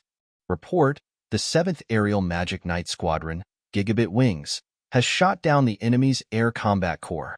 The Special Operations Magic Team is destroying the enemy's 3rd stronghold. The 4th Spiral Forbidden Curse is being activated and is expected to be completed in 1 hour. While Yunshi was lost in thought, various commands flowed like snowflakes to Huayu, who was in the center of the Starwings Knights. Keep attacking, don't stop. Gigabit Wings, switch to ground attack and prevent the enemy from taking off again. After the Special Operations Magic Team completes their mission, they will rest for an hour and then continue preparing for the Spiral Forbidden Curse. Huayu, a young woman, gave one command after another. She had grown from being a noble lady to becoming the true leader of the Starwings Knights. However, she didn't choose to lead her family's Holy Knight group. Instead, she chose the Starwings Knights. Once just a small knight group gathered together because of May's black hair, they had now become a legendary force that shook the entire night sky. Now, the Starwings Knights carried a glory and brilliance that humans couldn't even imagine.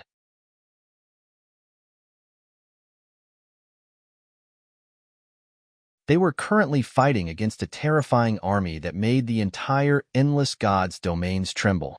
It was led by an exotic insect princess and consisted of billions of insect soldiers.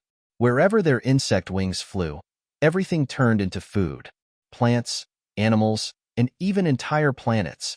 There is nothing that the swarm cannot devour. The sun demon insects, with their long purplish-black tentacles, can even use the sun as their breeding ground and reproduce in overwhelming numbers. The number of units in the battle between the two sides reached a despairing ratio of tens of thousands to 1. On average, one member of the Starwings Knights had to face tens of thousands of insects. Any other Knight Order in the Endless Gods domains would have already collapsed in such a dire situation. Only the Starwings Knights managed to hold their line steadily, and occasionally even pushed back the enemy. Such miracles can only be created by the Starwings Knights, because the Starwings Knights are a completely integrated super race mixed army. Here, they possess tactical abilities that no regular Knight Order in the Endless Gods domains can achieve. All members of the Knight Order coordinate with absolute harmony. Never have they betrayed, fought over power, or even had logistics disputes. The Starwings Knights can maintain full combat effectiveness in any harsh environment, even in situations where supplies are completely lost. Well, mainly because they have, maize bread, an incredible strategic supply. No matter how tired or weary they may be, as long as they can eat bread made by May herself, they can immediately regain their energy and continue fighting. Why? Haven't you surrendered yet? You clearly have no chance of winning. From the other side of the starry sky came the confusion of the insect princess who invaded. The army of demon worms she leads are natural enemies of the sun. The terrifying sun demon insects, with their purple-black long tentacles, can only hatch and survive by feeding on the sun. A swarm of insects that can devour even the sun brings deep despair to humanity. In God's domain, where the sunlight has been lost, often before the insect army even lands, complete collapse has already taken place. Because we have our own sun. As long as the sun in our hearts remains, you won't be able to cross this battle line. In the sky, dozens of retro-looking fighter jets with quantum radiance flew by. They resembled old-fashioned propeller planes. However, these fighter jets were equipped with real-star quantum computers, each possessing the power of quantum jumps, allowing them to engage in space battles. In addition to the unexpected star quantum computers, they also carried the unique gigabit wings system of the Endless Gods domains. Faced with the overwhelming barrage of attacks from the insect swarm that brought despair, other cutting-edge weapons from the Mechanist Gods domain could only escape in a panic.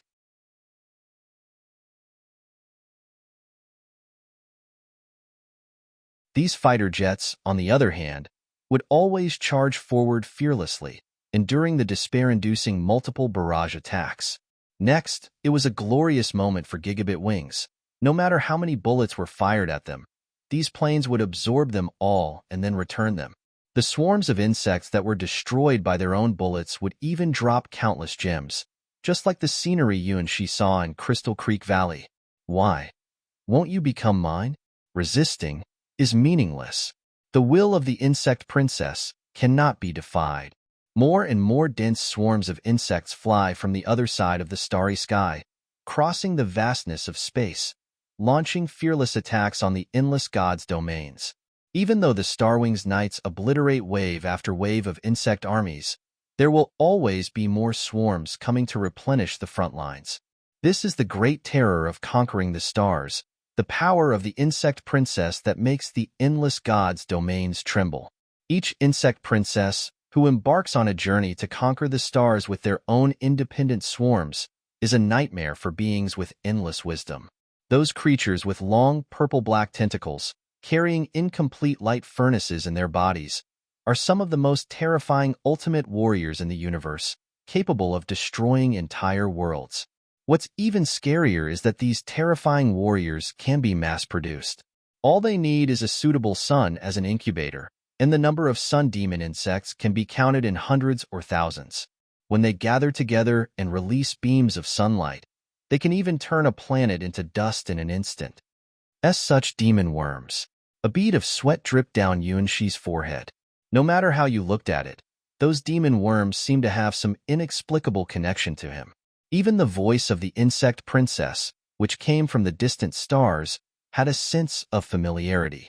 That aloofness and arrogance, that willingness to invade the entire order of the endless gods' domains for their own desires, challenging the will of the universe with their own strength.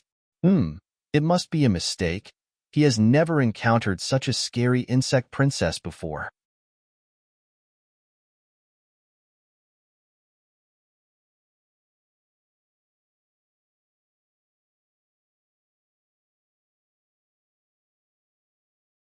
Chapter 984. The Showdown of the Aces. The insect army sent out their most powerful troops, the sun demon insects, with a force of over 3,000. Each sun demon insect that landed on the ground had the power to destroy the world, like a weakened version of the Sunwalker. This troop doesn't actually exist in the insect army's hierarchy. It is a special unit exclusive to the insect princess. Wherever its purplish-black long whiskers swept, everything turned to dust. And when more than 10 sun demon insects gathered, they could unleash an attack called Black Particle, which could directly destroy a standard-sized planet. Facing the enemy's strongest unit, the Starwings Knights also sent out their own ace. In the midst of a long dragon roar, a gigantic creature as big as the stars slowly leapt out from behind the Starwings Knights. What is that? Yunshi looked at the massive war tool surrounded by countless dragon roars. He had no idea that the Starwings Knights had such an ultimate weapon. 1, 2, 3. Countless void beetles were released from this enormous creature, while one after another, the most powerful intelligent creatures from the endless gods' domains soared into the sky. This was a dragon's nest, the ultimate battle tool of the endless gods' domains, the highest mystery from the godly dragon's domain. Legend had it that with just one dragon's nest, they could annihilate a divine realm. The color of this dragon's nest was sacred silver. She had caught a glimpse of a white holy dragon, whose true name was Mumu Narabel, the sacred dragon of Asha. Asha's apostle. Is this enormous dragon nest the ultimate weapon she built? Upon careful observation, She discovered a large population of windsail jellyfish residing in the water god's world on top of this silver-white dragon nest. Occasionally, he would even catch glimpses of the dance of the dark butterflies. So, this really is the war fortress belonging to the Starwings Knights? To think that the Starwings Knights, still so weak now, would possess such immense potential in the future, even capable of single-handedly resisting the army of insect princesses crossing the starry sky. Roar, roar, roar. Dog, dog, dog. In the endless void, the battle ignited the entire night sky in an instant. Both sides, unleashing their ultimate cards, engaged in an intense long-range bombardment battle with the Sun Demon Insect Army at the core on one side, while continuously releasing war dragons to forcefully advance towards the enemy front on the other side. In the battle between Mechanist God's Domain and Sun Demon Insect, the tactics used were like a showdown between a heavy battleship with super cannons and a space carrier with countless fighter jets, back in a war era. Sometimes, black particles would strike the dragon's nest, creating a horrifying black cave.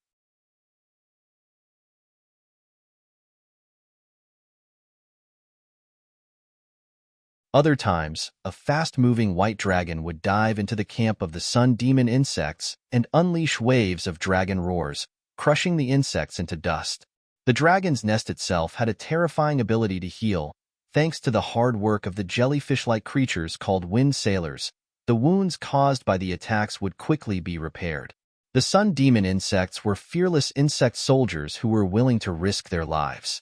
Even if a few of them were killed by the dragon roar waves, new units of sun demon insects would quickly be replenished from behind. The shining light of gigabit wings occasionally sparkles in the night sky, which has become a battlefield at the level of gods. And the flag of the Starwings Knights still shines on this level of battlefield. With only the size of a single Knight Order, and not even a large Knight Order with hundreds of thousands of members, they managed to resist the invasion of the ultimate insect troops. The image transmitted by the planet's quantum computer group to the endless gods' domains has shocked countless people. The name of the Starwings Knights echoes through the stars. Their future can actually be so glorious. She had the boldest imagination about the Starwings Knights, which was just a small knight order located in the remote gods' domain. Currently, the Starwings Knights, along with the newly joined Robin, the Knight and Magic team, only has a little over 40 people. Even if Huayu, as the leader of the Starwings Knights, expands the size of the group, the most she can do is recruit the potential young ladies from influential families in the White Lotus Sword Palace. With Yunshi's limited imagination, he feels that having around 100 members in the Starwings Knights is already the maximum. Until he breaks through the hero-ranked limit, there are only a limited number of seeds he can use. It wasn't until White Lotus' secret treasure showed him this future that he could have imagined the Starwings Knights growing to this size and level. Not only did the number of members increase to the point where they had to establish a second and third division, but they also formed the Gigabit Wings, an air magic cavalry unit centered around the planetary quantum computers. Finally, they even built the ultimate war fortress called the Dragon's Nest in the Endless Gods domains. Looking at the future composition of the Starwings Knights, this small group has transcended the boundaries of civilization, forming a diverse army with members from different races. She saw various members in the close guard battalion of Huayu, a woman. Among them were fairies, half-dragon people, giants, dark fairies, lamia, mermaids, and even girls with demonic appearances. Without exception, the Starwings Knights only accepted female members into their ranks. Judging from this terrifying number, the seeds he had sent out must have numbered in the thousands long ago.